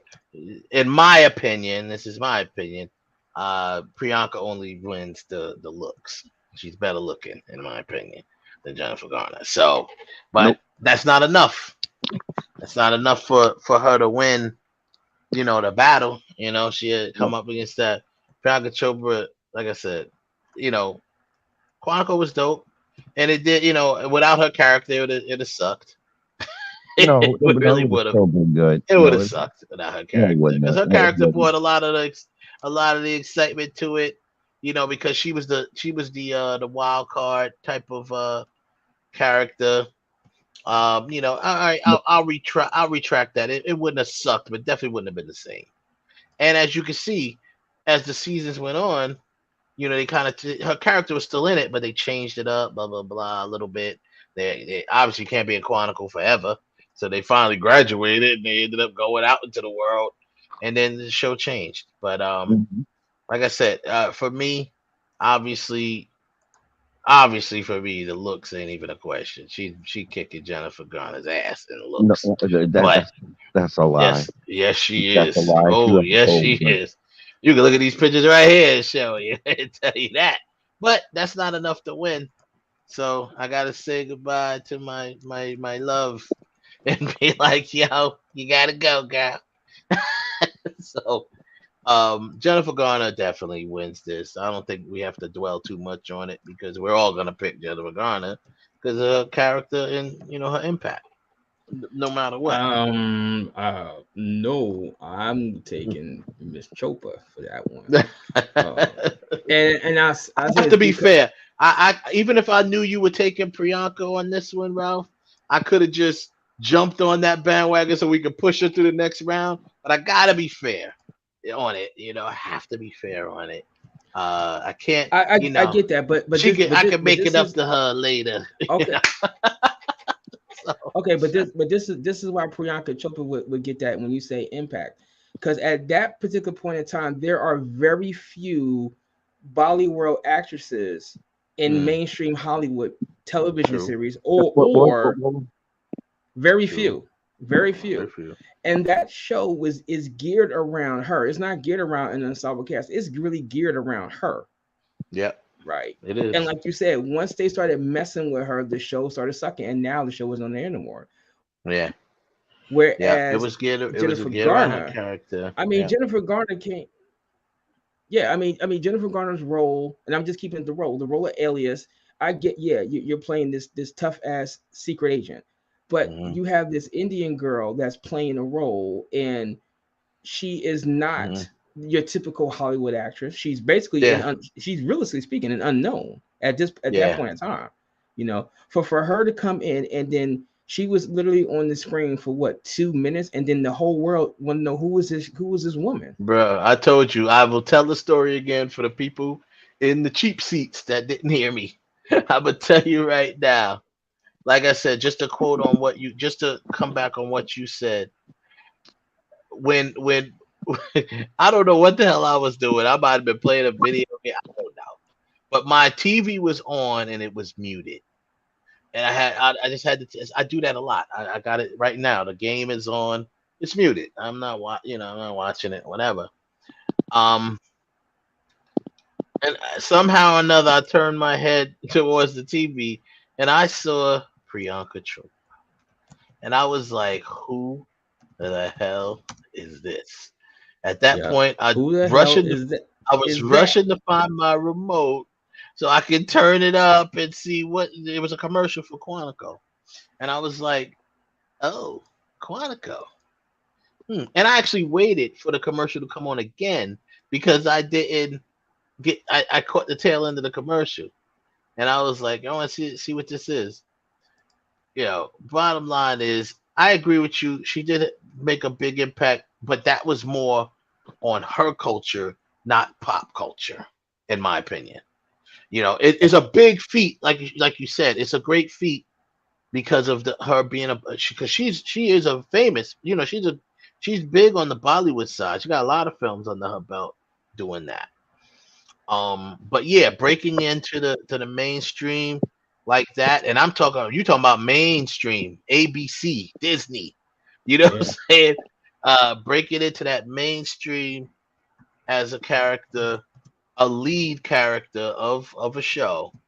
So she comes out of nowhere and she has basically her own show. She's a lead of a show. So I agree with you there. But I think the effect was more on her culture and not pop culture here, because people may not have known her history. So I think the Alias character was a little more of a pop culture hit, and it was a better show as well. I mean, that's not per se the actor's fault. I agree with that one. I agree with that one. I think it was definitely a better show. It's definitely a better show. And there's no question. So her impact as the character was bigger as well, because she was this, really the focus of this character, that and the undercover and stuff like that. Whereas Priyanka was the focus of the show. And like you said, once they started messing with her character, it messed up the storylines of the show. The show went off the air. But for the first season, which was the best season, it was focused around her, but she had some other, a lot of good characters in that first season that really helped support and made the story work. You know what I mean? Whereas Jennifer kind of is the story. You know what I mean? So, that's why I'm gonna be fair. I would have loved, if I'd have thought about it twice and let you go first, Ralph. I might have jumped on the train and be like, let's push her to the next round. But I'm gonna be fair about it. We're gonna go with Jennifer Garner. Well, so she goes to the next. I didn't. It wasn't set, but that was a real. Well, my thing was that. No. I know it wasn't a setup. I'm just saying I would have. Like me being selfish, I would have did. But anyway, so Jennifer is gonna move on. So who's the next battle? Sorry, dear. All I ain't. right. Now I think that's the upset. I think that's an upset. Jennifer That's Garner beat Priyanka Chopra. I think that That's not an is a upset. legitimate upset. That's not a legitimate upset because But that's nobody okay. barely knows. But Yeah, listen, I think so. Come on, outside of you fanboys, mess with if you if mess with if somebody that married one of the Jonas brothers. I mean, you're like, oh God. Don't remind me. listen, if you really go outside and ask anybody, if you walked outside right No, now, eh, they'll know Jennifer Garner definitely has a better pop yeah, culture impact, especially here. they'll be You know, they'll be like Chopra who? What yeah. is that? A sandwich? But like I said, no, it ain't even I close don't know to about me. that part. It ain't That part even I don't know close too to much. me as far as looks. I'm sorry. Jennifer Garner's pretty. She looks good, but she can't F with Priyanka on the looks. Not even a Jennifer question. is no And makeup that's pretty. so is Priyanka. Have you seen Priyanka Chopra without makeup? Lord I have said, mercy, bro. Yes, she Without the is. And that makeup, was exactly you actually shit. just beat Well, me to it. I was just as you about said to say. as you I was said just about to last say week. she's no makeup pretty. Oh man, bruh. Yeah, This as you woman said is last week, Kevin. Like who? Like gorgeous. if you want, would you want to wake up next to her in the morning? Yeah. I Oh mean, don't get me yes. wrong. Don't get me wrong. She's don't get me wrong. She is pretty, but She's beautiful. I've seen prettier Well, I mean, when it everybody comes to says India that they've women. seen prettier, but the question is she prettier than Jennifer Garner? And she is. That's all I'm saying. But you Yeah. can find somebody prettier. Everyone can find somebody prettier. Of course, that's all subjective. But yeah. So, but anyway, let's move to the next battle. All right. So I think that's our real first true upset. All right. So our No, that is next not an battle upset. I'm saying is that. That is not an It's not really an upset because of our other criteria. To me, it's an upset because just hotter. She's yeah, definitely hotter than yeah, Jennifer Garner. she's upset because you two. She's upset, but it's an upset because you two fanboys No, are all it's on not her. an upset to me. But I'm just saying Okay. she's definitely hotter than Jennifer Garner. She is. She's definitely hotter than her. Mm, Definitely. Definitely. But go ahead. Let's go. Let's move on. okay, all I'll right. agree. All right. So our next battle I'll for the stop night. trolling. I agree. All right.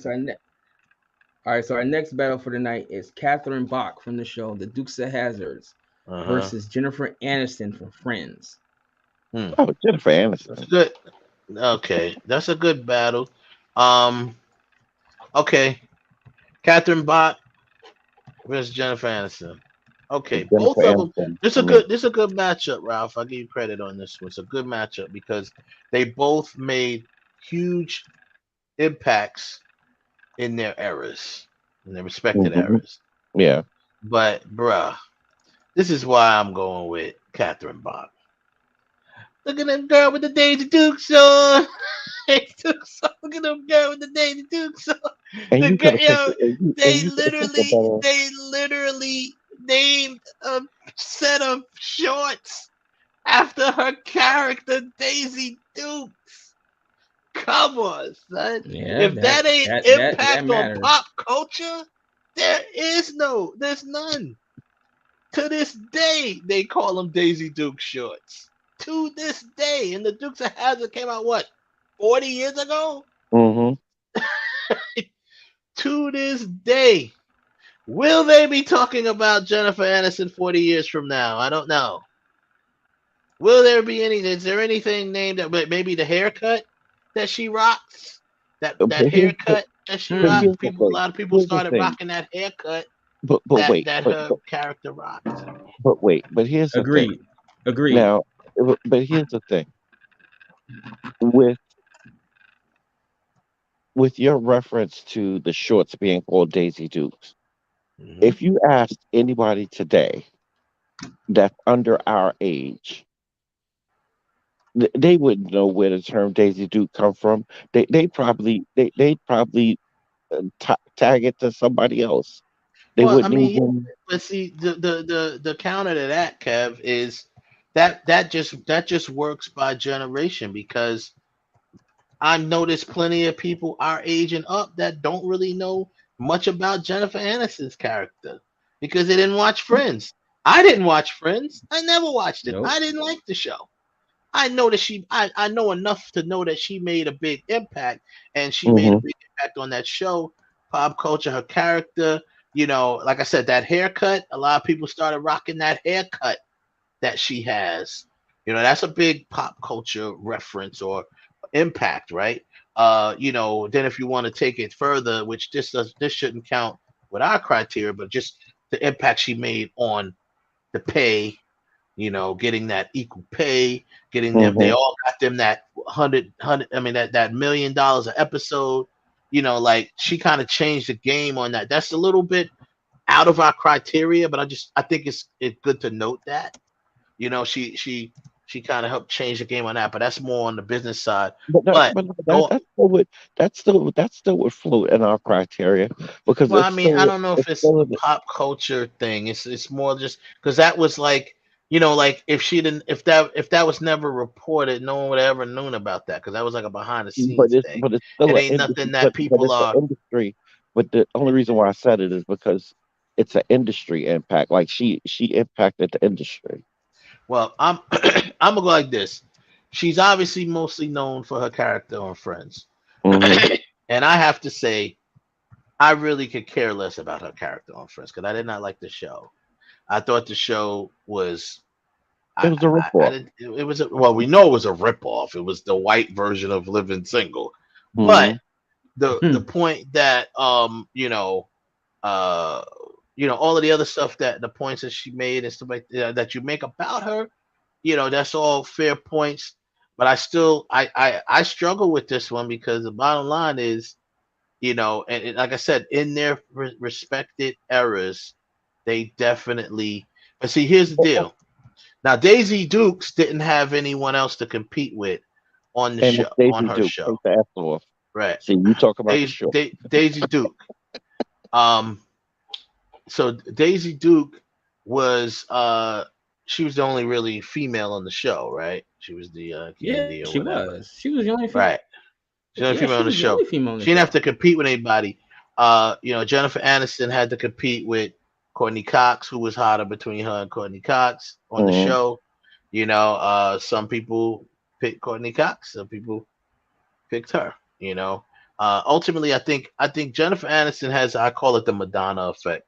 I always thought Madonna looked better as she got older. Like when Yep. she got older, Madonna looked better than she did even when she was young and came out in Yeah. the 80s.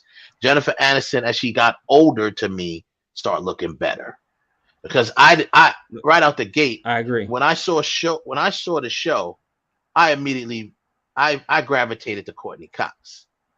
Probably because she kind of looks like my baby mama, but that's besides the point.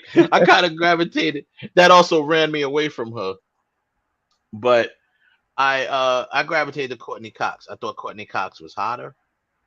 I thought Courtney Cox was a little prettier. I was like, that's the one I like. Jennifer Aniston did not really do it for me while she was on Friends. It was after she left the show, got her heart broken by Ben what's his face? Brad Jesus Pitt. Christ. Brad Pitt. Yeah. And went on and did her own thing. She had to, she had to do the thing when she let him know, yeah, see this? This is what this could be. This could have been us, but you front. But So you you chose Wow. Jolie. you Could have chose been us. Jolie. But I mean, come on. It was Angelina Jolie, so I don't know. But But now, I'm gonna be honest with you. I never. I'm getting rid of the pop culture for a second. This is a strictly looks thing. I've never been very big on her with her looks. I never found her sexy. Only when I saw her in that movie, that yeah. comedy, Hmm. when she Hmm. did the strip, and in the other comedy, which the horrible bosses, like the horrible bosses, and then the one where she did the little Yeah, strip tease. that And started doing it. yeah. What was that? Meet the what you call it? Meet the Millers or whatever the hell it was Let's called. meet the Millers. Yeah, Meet the Yeah. Millers. That I was the didn't. only I didn't time start getting. ever that I found her attractive, in my opinion. I'm gonna be Like honest with sexy. you. I I didn't get hit to Jennifer Aniston until I saw that Adam Sandler movie. Uh, not 50 Dates. The one. Just Go With It. Where after she gets the makeover, she comes walking up to him, and they play Roxanne behind her, and I was like, damn, that's Jennifer Aniston. That's when I started becoming here. Said, she is kind of hot there. And then later on, she stripped down into her bra and panties to get into the water. I was like, that's Jennifer Aniston, the Friends girl.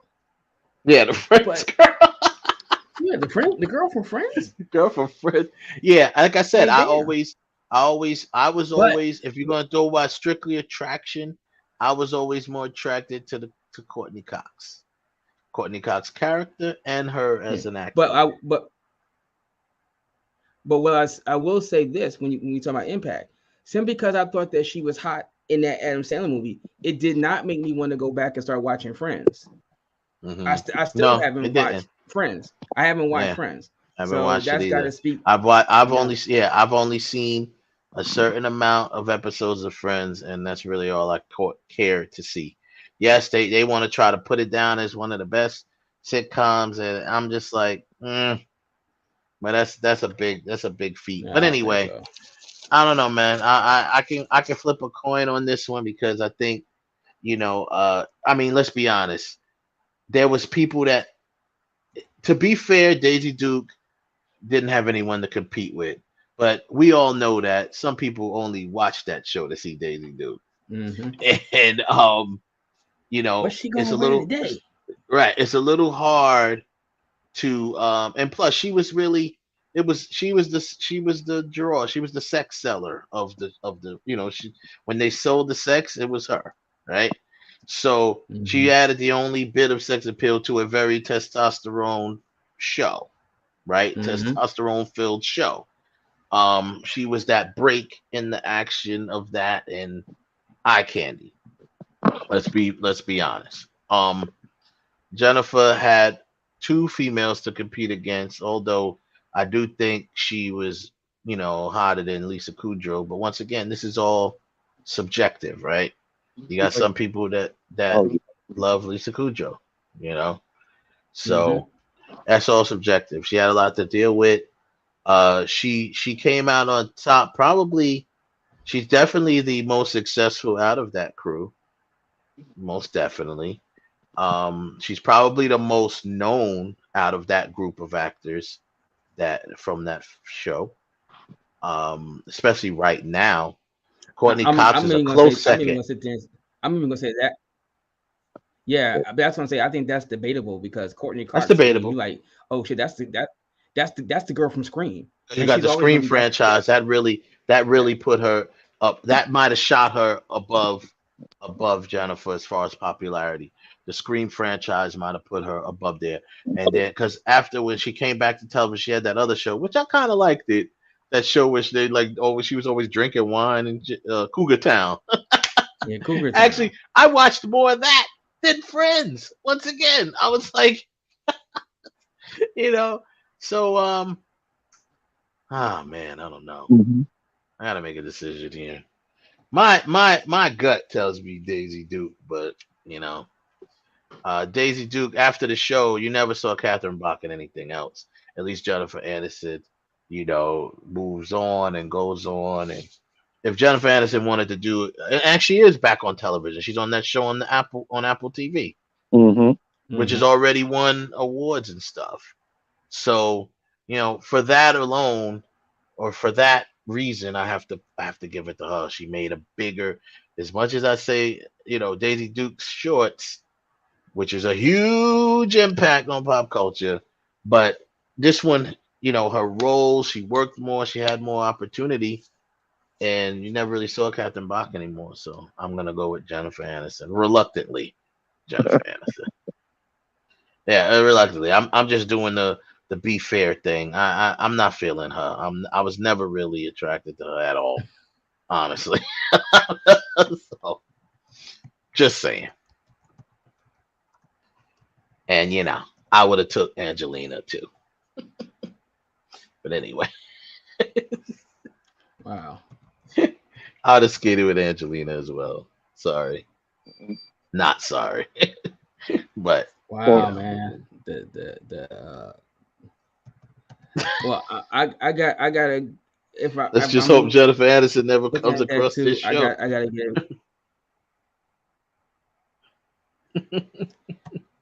But I'm sure there are people. Hell, what's the name? Joey on the show might have went with with Angelina and said the hell with her. Any of them would have went with Angelina, especially at that point in time. What? Oh yeah, yeah. Angelina was super hot, bro. Super hot. She's still hot, but I mean, at that point, man, you talk about Angelina off of not well. She had already did Wanted, right? She had already did Wanted. They did the Miss and Mrs. Smith. Gia. Oh, man, Angelina Jolie is super hot. Gia alone did it. That's what I'm saying. Gia alone was bro. enough. You're like, oh my Wanted. She god. was so hot and Wanted, bro. She's gotta definitely if we do this for the Hollywood actors, she's got to be on that list somewhere. It takes 2 or 3 times for it actually work. Yeah. So all right. Well, what we know Kev going with Jennifer Aniston, and then but that's pretty much pushes her through anyway. I'm kind of yeah, because ahead. I'm in that same boat too. I got because I look at the you gotta look at the longevity, and you can't deny that. Yeah. For someone that took a role, but I mean, Lisa Kudrow has been really regulated to like supporting parts nowadays, and Courtney Cox is not supporting, but she's not getting the work that she's now is basically screen. But Jennifer Aniston just has kept chugging. I mean, hell, the woman almost had she rightfully was robbed of an Oscar nomination, rightfully robbed of it. So I gotta give it to Jennifer. She got to roll on. Jennifer got to roll on. There you go. Roll on. Okay. Right. Get your roll on. Okay, what's next? Who's next?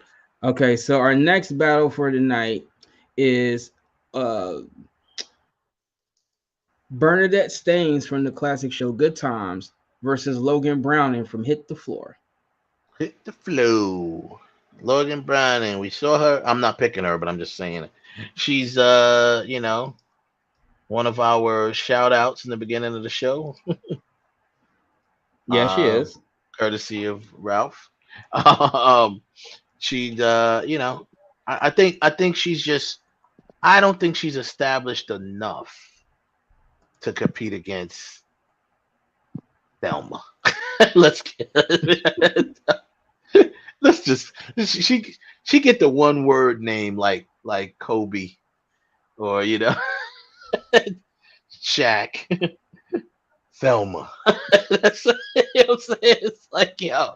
And bruh, she still looks good to this day. Yeah. There ain't no question that you like. Yeah. She looks better now. You talking about from the 70s till now, and she still looks good. And you still I remember in the I guess it was the 90s. When did Positive K come out, Kev? That was the 90s, right? The 90s. Yeah. Mm-hmm. And she popped up in a car hopper. She pops up in a Positive K video 20 years later and still looks hot. Mm-hmm. I'm like, yo. Everybody first thing people say, is that Thelma? Is that Thelma in the car? What? No. And first of all, shout out to Positive K. You a G for getting her in your video. That's number one. You a G for getting this woman in your video. You went back and got Thelma in Good Times. You serious? Nah, bro. Gotta go with Bernard. And Siri says, I'm serious. That's funny. I say, you serious? And Siri answers me, I'm serious. I'm like, what? Wow. This is what I guess she thought I was saying Siri because I said serious. Yeah, I'm going with Bernadette Stanis. I think Logan Browning has a bright career. I think she's a good actor. She's a better actor than she gets credit for. And I think she really kind of showed her acting ability more so in Dear White People than she did in Hit the Floor, because Hit the Floor, she was a main character, but Hit the Floor kind of became soap opera esque, you know. It became soap opera esque a little bit to me. Hit the Floor, and but I love her character. I think she's a strong actor. She showed her acting chops when the TV version of Dear White People came on Netflix. Mm-hmm. You know, just the series version, not the movie. So Bernadette for the win, aka Thelma. Okay. I'm kind of in that same boat. I think it is Bernadette Stain, Thelma. You just got to call it Thelma. Forget Bernadette. That's Thelma. Gotta call it Thelma, man. That's what it is. She's just Thelma. Yeah. So Thelma for the win.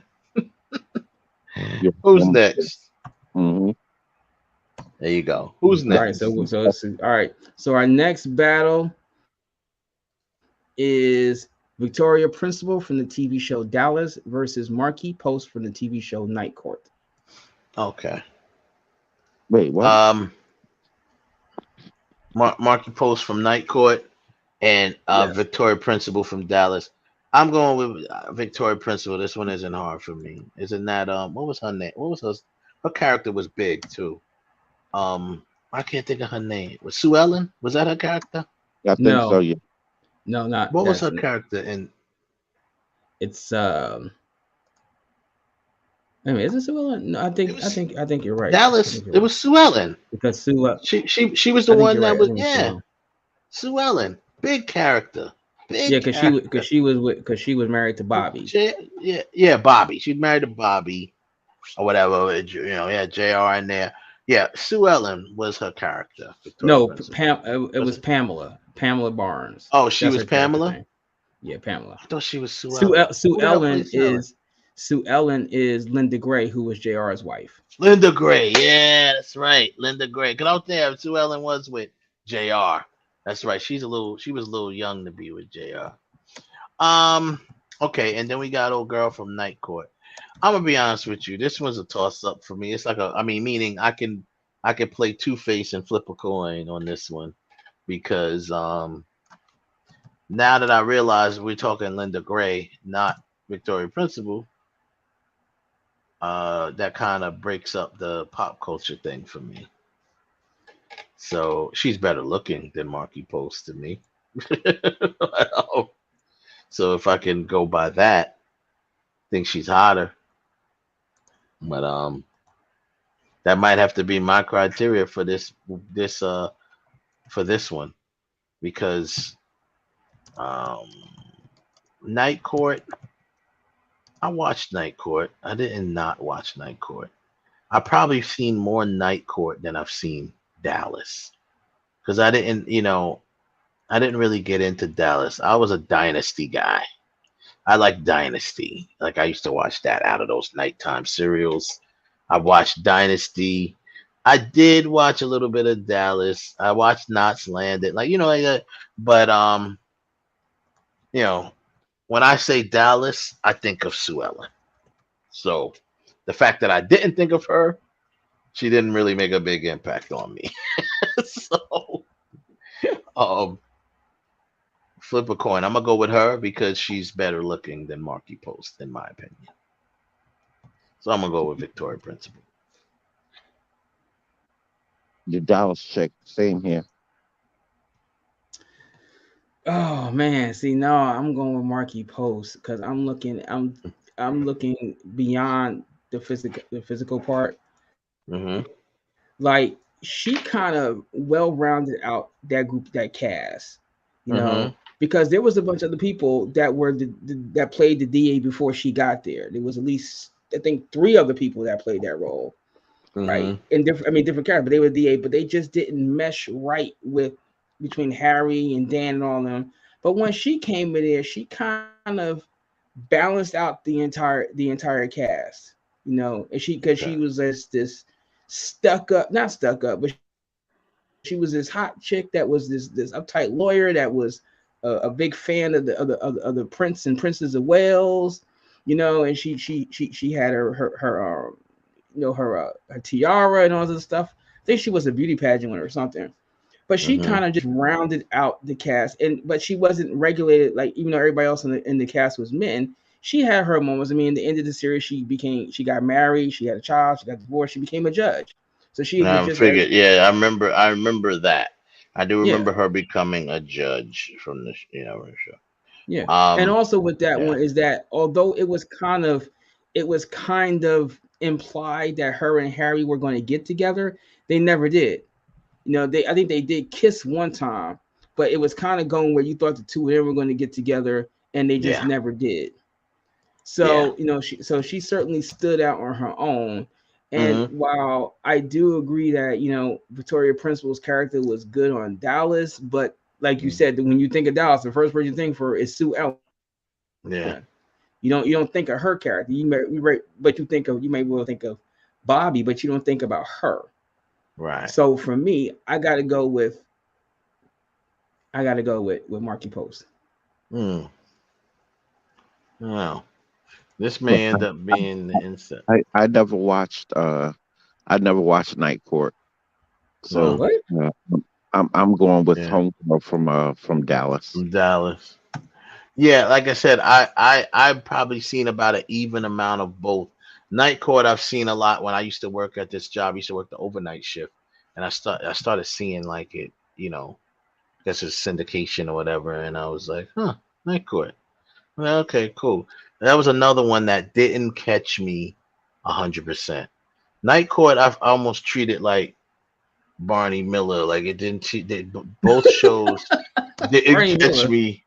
Yeah, I mean, what I mean is as far as like the impact on me, they didn't catch me. Like they were popular shows that I didn't catch on to, because I was like, meh, it's okay, some of it, but then I was like, eh. So I guess by default, Victoria Principal wins. This could be an upset. This could be considered an upset. Because basically what you just broke down about Marky Post almost made me sway. But I said she's still hotter, so I'm going with Victoria Principal. Wow. He-Man women haters. I get it. He-Man women haters club. Nah, I had to do it with the, yeah. So she wins. Next up. All right, so Bernadette Staines Bernadette Staines marches on. So our next so does Victoria Principal. I'm sorry. Victoria Principal marches on. So our next battle, that it's I think it's a toss up, as they say on what's that pardon the interruption, a toss up. Yeah. Lisa Bonet from the show The Cosby Show versus Journey Smollett from Friday Night Lights. Journey. Friday Night Lights. Yeah, Journey Smollett. Well, I'm gonna make this an easy answer. Lisa Bonet. Yeah, I mean, Journey. Oh God, I love Journey Smollett. But Lisa Bonet, bro. Her impact just, remember when I was just talking about this with somebody. But first of all, she kicked off the new show, A Different World. But just remember when she left the Cosby Show. Didn't it seem a little drier after she left? It was just like, where's Denise? You know what I'm saying? You liked I mean, I loved everything about her character. She was other than Theo was my favorite character because he was the guy. But she was my favorite female character on the show. Because her character was just almost like her. Like a little weird, a little bit, like quirky type of character. I liked her character though. I really did. I mean, whew, that's a nice one as far as the battle, but as far as being hot, toss up. But Lisa Bonet was. They're not talking. I mean, I'm just saying from my perspective, but they don't talk about Journey Smollett like they were talking about Lisa Bonet in her time. Exactly. You know what I'm saying? That's the difference. Listen, This is what wraps this all up. Jason Momoa filled a young man's dream and married who? Lisa Bonet. He sure did. Um, Journey, I think, doesn't get the recognition that she should get. I think she really showed us she will. She's got a little more time and she will. I Yeah. think she really showed her chops in Lovecraft Country. Mm-hmm. She really showed her chops in that. I just She watched. also showed she No, also showed I mean how beautiful she is and it almost I swear to God, bro, it wasn't till then. That was one of those situations too. It wasn't till Lovecraft that I really recognized how fine she was. I was like, yo, it almost feels like she belongs back in that era because she sure mm-hmm. looked so good in that wardrobe in those clothes. Um, it almost like if she was born back then, but Lisa Bonet she was everything back then, bro. She was everything.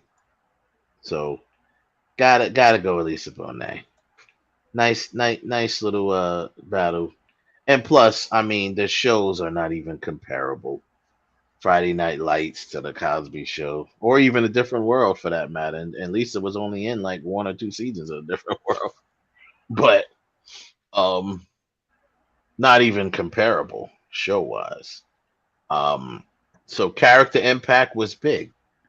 Lisa Bonet, I'm telling you, the show felt different when Lisa Bonet left the Cosby Show, and you didn't really excuse her leaving the Cosby Show until A Different World came. Then it was like, okay, she's gone from the Cosby Show. Let's watch. And the fact that yes, we know there's been, we know the stories that she spent off the show, and that people were saying that she kind of got spent off. Cosby spent her off to get her off the Cosby Show. It was all types of stuff. But let's be honest, she had the only character with enough depth to get a spinoff. So that's why she got a spinoff. So there you go. No disrespect to the other characters. I'm just saying she was The the truth is old. truth. Truth is true. She was one of the older characters. I never liked the oldest sister character. Never liked her. I thought she was dry and corny. She was pretty too. No, she's pretty, and she was definitely pretty. But I'm just saying, I thought her character was Oh, just okay. non-existent. Like her character, you'd never. I mean, the fact of the matter, she wasn't even in the first season. Like they brought her character in later. So she. So After in Lisa my Bonet opinion, left, she yeah, exactly. And she did not fill Lisa's shoes. Sorry, she was definitely cute. But she didn't fill Lisa's shoes. The character, she didn't fill Denise Huxtable. That's what Cat was talking about back then. Denise Huxtable. So that's where we go. We won't do it. We won't drag it on. It's definitely Lisa Bonet. You going with Lisa, Ralph? Or are you gonna you know you what? gonna try to I give was Journey a little love?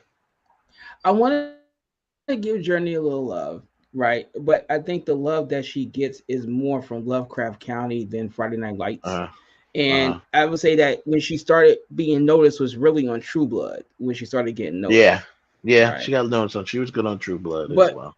but the reason I'm going to go with Lisa Bonet is that I think it was last Monday when we was off the show. I was doing something on YouTube and I came across this video of Jasmine Guy and Kadeem Hardison Yes. the morning club. Oh And they man, were yeah, talking about on Lisa the Bonet. Breakfast Club, the Breakfast Yeah. Club. Yeah. And they were talking about the things with Lisa Bonet, how she had to walk around with security, and they did say why she was kicked off the college shows because she was pregnant, She's and they pregnant. did Yeah. not want to incorporate a NBC pregnant did not want character to. on the Yeah. show. Right. Did not want that. They did not want that on the show. So that's not really her fault. I mean, but now, but the two of them says that we would have liked that because that's a real life scenario that I goes remember on. that. Yeah, that was a great interview. I urge anyone really to go was. check out the Power 105, the Breakfast Club interview with Jasmine Guy and Kadeem Hardison. It was very insightful, and for once, in my opinion, I was happy these guys gave a good interview, gave these people their flowers, wasn't trying to dig into their business, how much money they got, if they still got money. They didn't go that route that they go on a lot of people that are from an Yeah. older generation. They always went, oh, she still got money. Like, yo, what the hell? Why are you asking a question like that? But they literally gave them flowers. Each of them gave them a thing of And they flowers, deserved it. and they deserved it. They They deserved definitely it. deserved it. That's a whole nother show and a whole nother conversation. But that show was one of the best shows, and it was in between Cosby and Cheers.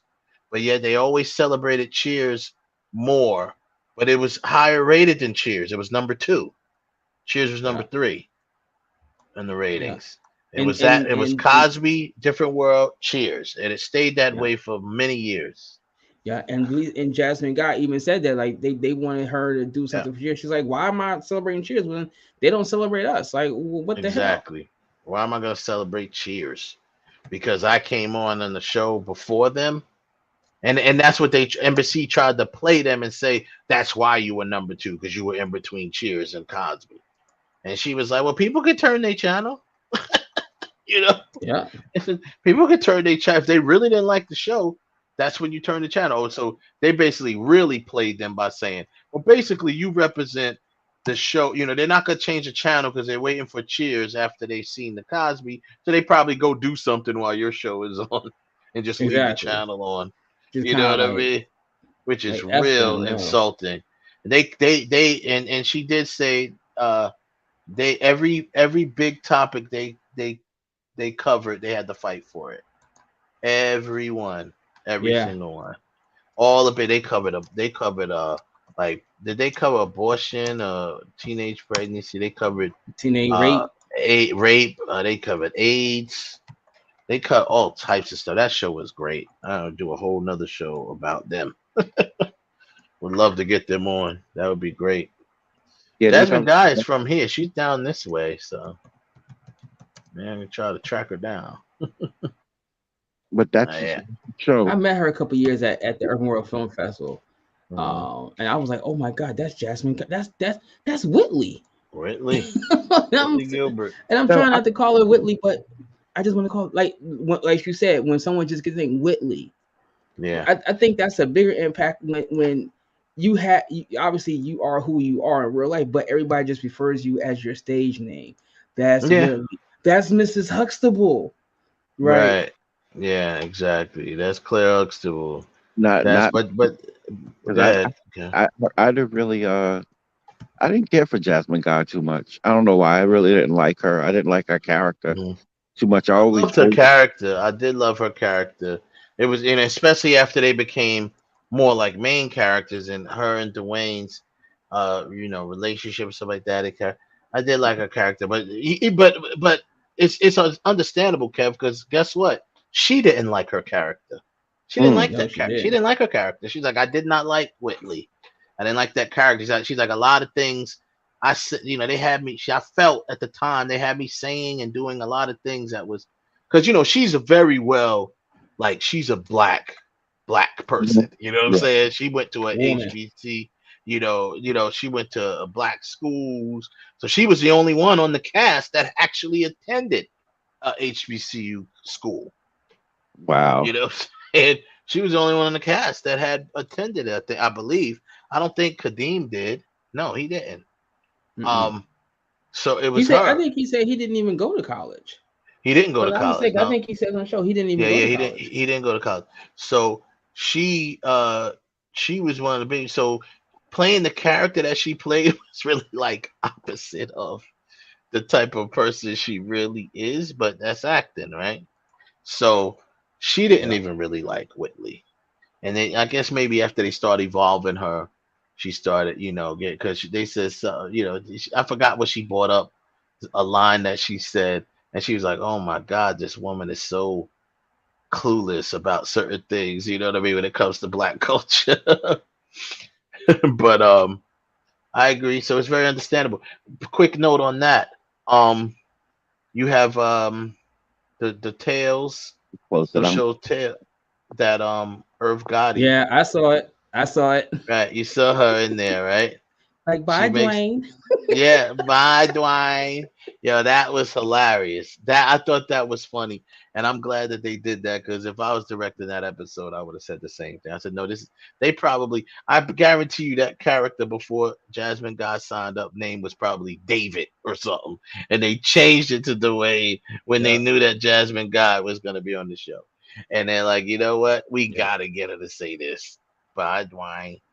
You know what I'm Yeah. saying? Which was great. So I yeah, was like, Lisa wow. Bonet though. Yeah. Lisa Lisa Bonet Bonet wins. marches on. March is on, and is this the last one coming up? No, we have one, two, we got three more, so we gotta get through them Okay, quickly. we got speed them up. Our next battle for the night is Heather Thomas from the TV show The Fall Guy versus Eva Longoria from the TV show Desperate Housewives. Ooh, where you at, Heaven Hollywood? He ain't around. He's one of the reasons who complained to get Heather Thomas into the competition, as rightfully so she should be. Eva Heather's bad, boy. She's always been bad. Eva Longoria. But I think Eva probably goes a little better. She's a little yeah. Because I really, Heather Thomas, I don't really remember her much more after the Fall Guy. I love the Fall Guy though. I love the Fall Guy. Yeah, she actually retired. She retired, yeah. Eva was on, what was that show she was on? The Desperate Housewives, yeah. Mm-hmm. Big impact there. I'm gonna go, yeah, definitely. I think she worked a little more than Heather. Like you said, she retired. She was great in the Fall Guy, but she was really just the eye candy in the Fall Guy. She wasn't a main character like that. Exactly. That's the difference. Where Eva was one of the main characters, if not the main character of the show. So, yeah, I agree. That's an easy one. As much as I like to look at them, but that's an easy one. Eva wins. Eva for the win. All right, for the win, Eva. Okay, so then our next battle of the classic actresses, we have Nichelle Nichols from Star Trek versus Diane Carroll from Julia. And Dynasty. And Dynasty. And Dynasty. She came on Dynasty a little bit, maybe about the third season, fourth season, something like that. Love Diane Carroll. Have nothing but respect for her. But the impact that Nichelle Nichols made is ridiculous, retarded, ridiculous. It's too much. It's too much to even compete against. It's too much to even compete against, bro. First interracial kiss on television. I mean, so many things that she did and broke so many barriers for other actresses, such as Diane Carroll. Her contribution to the game is just huge. And she was hella sexy too in that little sexy, that little outfit. Tenet of horror. And that's another one. That's one of those people where people just be like, a horror. It's just like they drop the lieutenant. You just be like, a horror. And then on top of that, man, yeah, definitely. Not even much to talk about. No disrespect to the queen. Not to Queen Diane Carroll. Loved her. She really did break some barriers to me. She actually broke some barriers to me when she was really the only person of color on Dynasty. It broke up that whole everybody white character, and she came on and was a pretty good impacted character. She was she became the new rivalry to Alexis when she came on Dynasty, and Alexis didn't want no smoke with her. See, she didn't mind messing with Crystal because she always thought she was above Crystal. But now Diane Carroll comes in, who got bread herself. She had a lot of bread too. Dominique, something her name was. Dominique LaRue, not Dominique LaRue. Yeah, I think it was LaRue. I think it was something like that. No, that was Jasmine Guy's name in Harlem Oh, Nights, Dominique LaRue. But I think her character was named Dominique though. But anyway, um, yeah, she did make a big impact on it. But it's just if she was up against somebody else, she may have won. But it's you can't give her over Nichelle Nichols. nah. Just can't. You I can't. kind of agree with that. I mean, like you said, first interracial kiss, but I think the one thing is that come on, she was basically requested to stay on the show by Dr. Martin Luther King. I mean, come on. I mean, what the hell? I mean, he basically said we need you on that show. You can't You know, have this because woman right, off the and that he was show. and that too, that You Dr. gotta put Martin her Luther back King. on the show. But think about that for Dr. King out there at that point in time, what he was doing, for him to sit there and watch Star Trek because she was on the show. The Come only on, reason I turns on Star Trek is to I see those turn the legs. dial. Is to see those legs on Lieutenant Uhura. Yep. You gotta go ahead and go with Lieutenant Uhura. All right, so she wins and moves on. Sorry, Diane, we love you. Yes, But it's R.I.P. to cutthroat. Nichelle But it's Nichols. cutthroat. It is cutthroat, and certainly Okay. R.I.P. to her. But all right, so our last battle for the night, and I think this, I don't know if this is a toss up. It could be a toss up. Is the Wanda Wise from this show? She's got to have it versus Kerry Washington from Scandal. Oh, it's not a toss up. I love DeWanda Wise. She's gorgeous, and I look forward to seeing more from her. But Scandal was just so big, so popular, and I never got into the show to be honest with you. But that's how you know a show is so popular. It's just like Friends, meaning I never watched one full episode of Friends. I've always watched bits and pieces. I don't think I've seen one full episode of Scandal, but I know so much about it and I know about the character because it was so big and she was so big as that character and big impact. The toss up is looks. I think you can go either way with who looks better.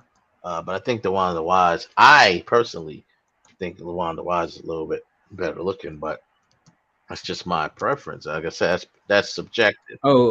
She really is. Yeah, She that's just subjective though. But some I've been people up might I've go been with up close Kerry. to Yeah, I've been up close with that woman. That woman is like Lord. yeah. She's one of those. It's not She's even one of real those life for her. It's not beautiful. even funny. Yeah. Hey, so Stunning. that part of it is good. But once again, she's kind of running into some of the thing like we just talked about Diane Carroll Guys, coming up uh, against Scandal, huh?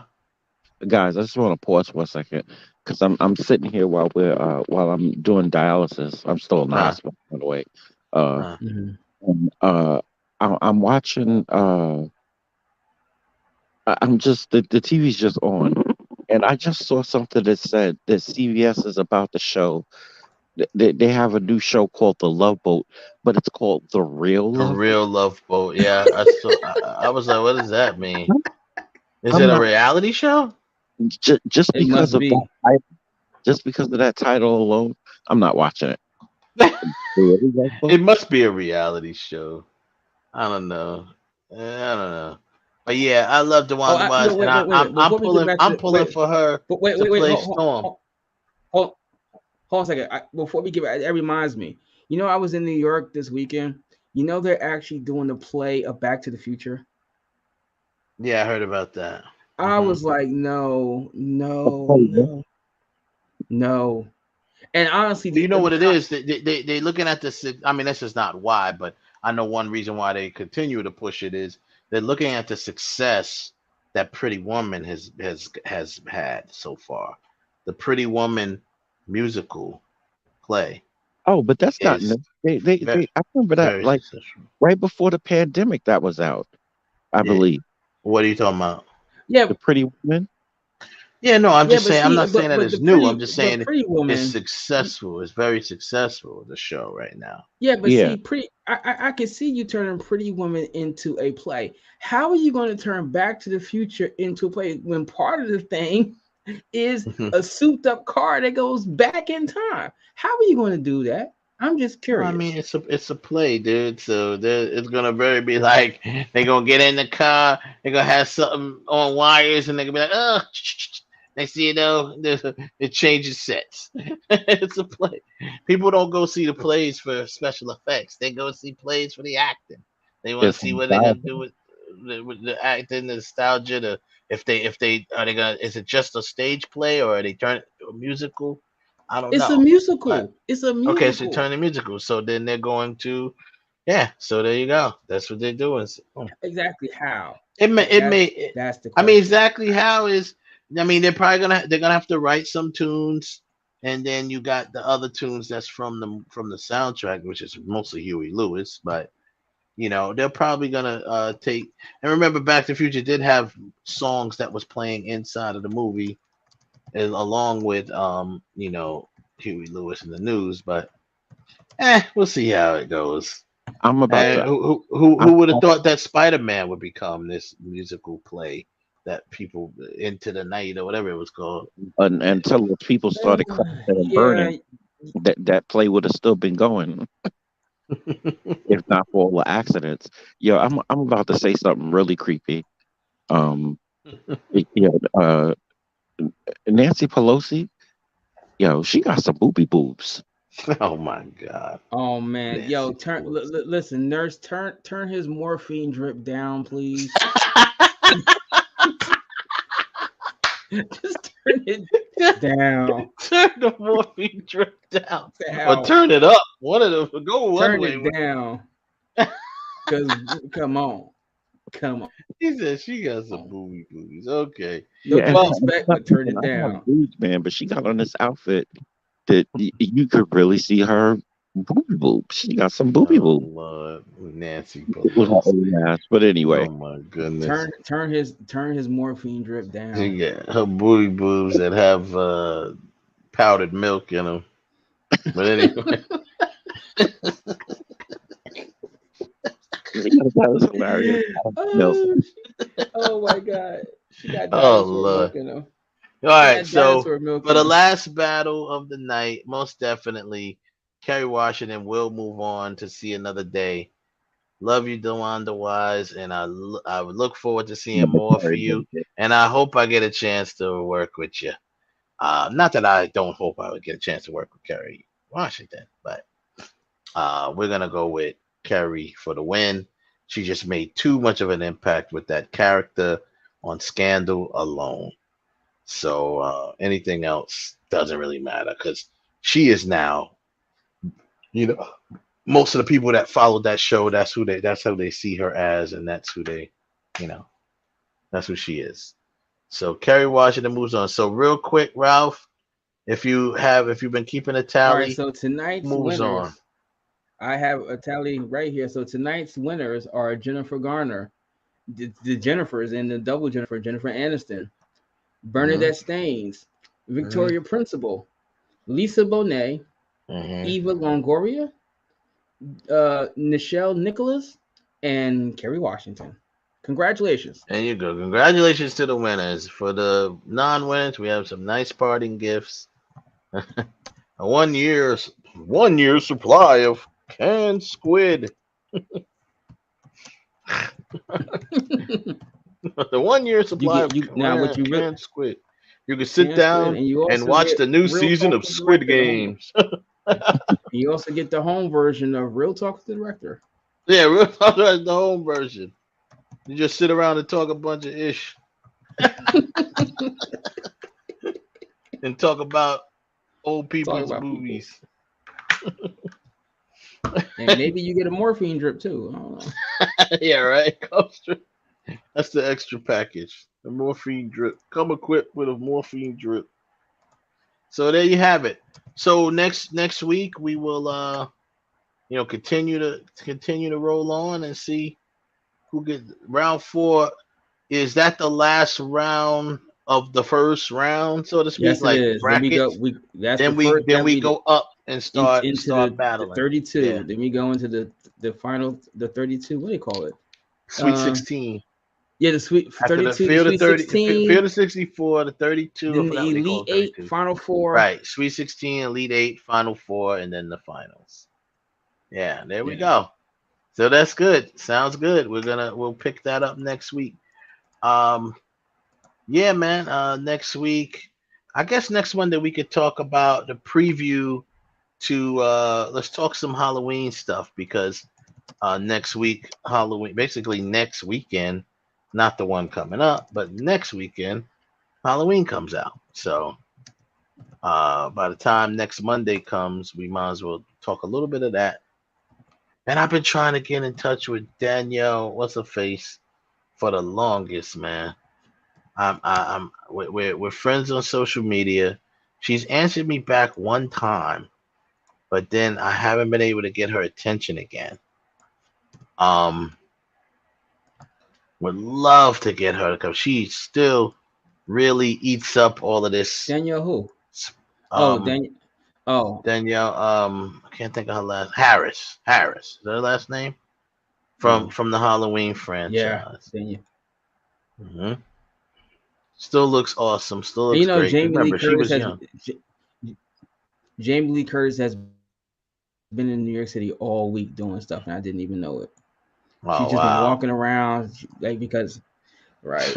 And not for nothing, I told you that Chiller is coming up, and two of the ladies on our list, it will be at Chiller. I'm going to try to go this Sunday and see if I can get a soundbite from Catherine Bach and Adrienne Barbeau. Because nice. both of them are going to be there. We're gonna get a sound bite from her, and we just did her dirty and pushed her out the door. But she may say, well, that's how it goes sometimes, I can't please everybody. We get a drop. We get a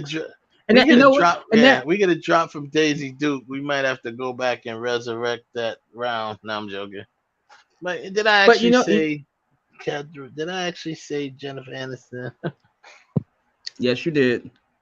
You did. Yes, you did. But something, if I can make it to, because that's the same weekend as the Urban World Film Festival. But wait, when is it? What weekend is that?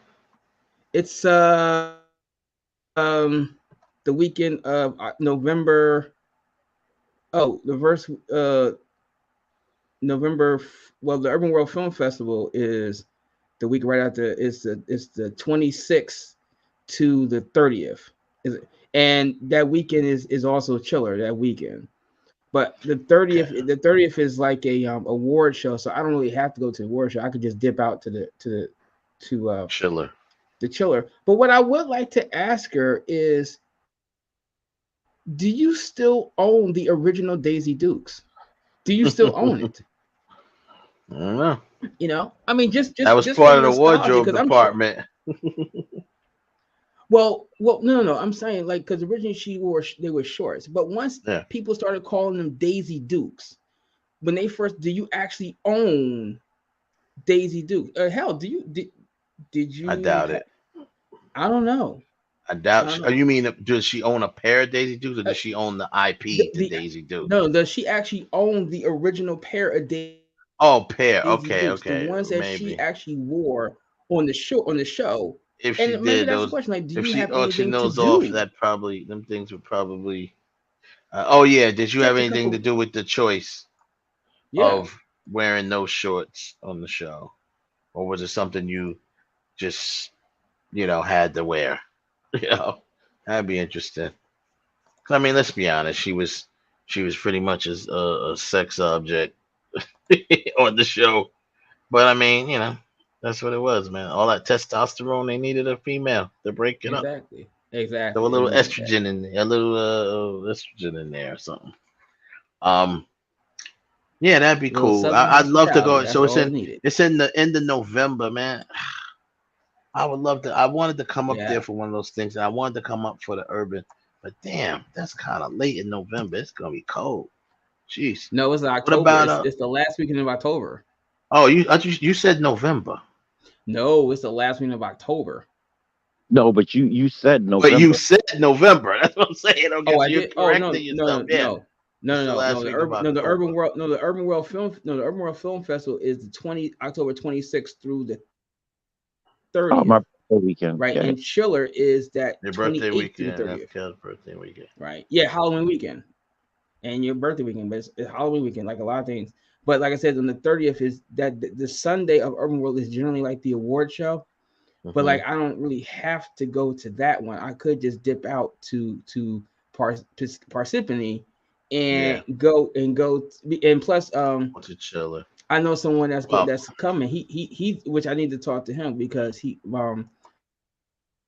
China's last manager after me, Anthony. But Anthony represents Ralph Macchio and William Zabaka from Cobra Kai. Yeah, Joseph. And he's when also I mentioned, sorry to cut you off. I just wanted to answer Joseph. He said, "Was that from Halloween 4?" Yes. Daniel Harris is from the Halloween 4 and 5. She was the little girl who played the character Jamie. And from Rob Zombie Halloween, she came back for that. Zombies, Right, he was in which I thought was dope. Which I hated. I hated Rob Zombie's. We all know how I feel about Rob Zombie movies, especially his Halloweens. But I thought that was very dope that he brought her back to play a classic character. I love when people do that because I think that's what you should do. You know, try your best to pay homage, recognize, pay homage, stuff like that. When I don't see that happen, I get a little angry. Do you see kudos how his to Rob Zombie. You see how his monster shit looks terrible. His version of the monsters is getting slaughtered. That shit looks terrible. It's getting slaughtered. It looks terrible. It looks like a parody. It looks like some. I swear, it looks like something that you'd see on like a Saturday Night Live skit. That shit looks like a parody, bro. I was like, now I don't know how it flows. But I'm just going on looks alone. It looks cheesy. It don't look right. It don't look right. And I said, please don't tell me he Rob Zombied us on this. Please not make any of these monsters trailer trash looking. But hey, maybe Rob Zombie takes the same motto that I go by when it comes to films. And I learned it from Bob Evans from Paramount. I don't make films for other people. I don't make films for people to like. I make films that I like and hope that people like them. Well, you're going in the right direction because it seems like nobody likes your movies, bro. Well, I can say this about Rob Zombie. Oh, Rob Zombie. I said maybe he has that motto, but I'm just saying, I mean, he has an audience. People, he keeps getting a chance to make movies. So. Well, the one thing I can say, he has done 2 or 3 movies, especially that one that I forget what the name of it is, but that one that was in a limited release that 1,000 Corpses. Huh? House of 1,000 Corpses. No, not that one. That's what his early was. That movie was one. No, it was it was the witch. It's something the witch or something. Salem. I don't know. Lords of Salem. Hold I think that the Lots thought.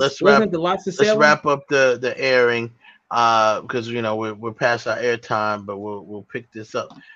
Shout out to everybody in the chat room. Joseph for holding us down, of course. John came through. Yusef came through right there. We saw our girl Doris popped her head in real quick. Thanks again for coming through, offering your insight. We appreciate you.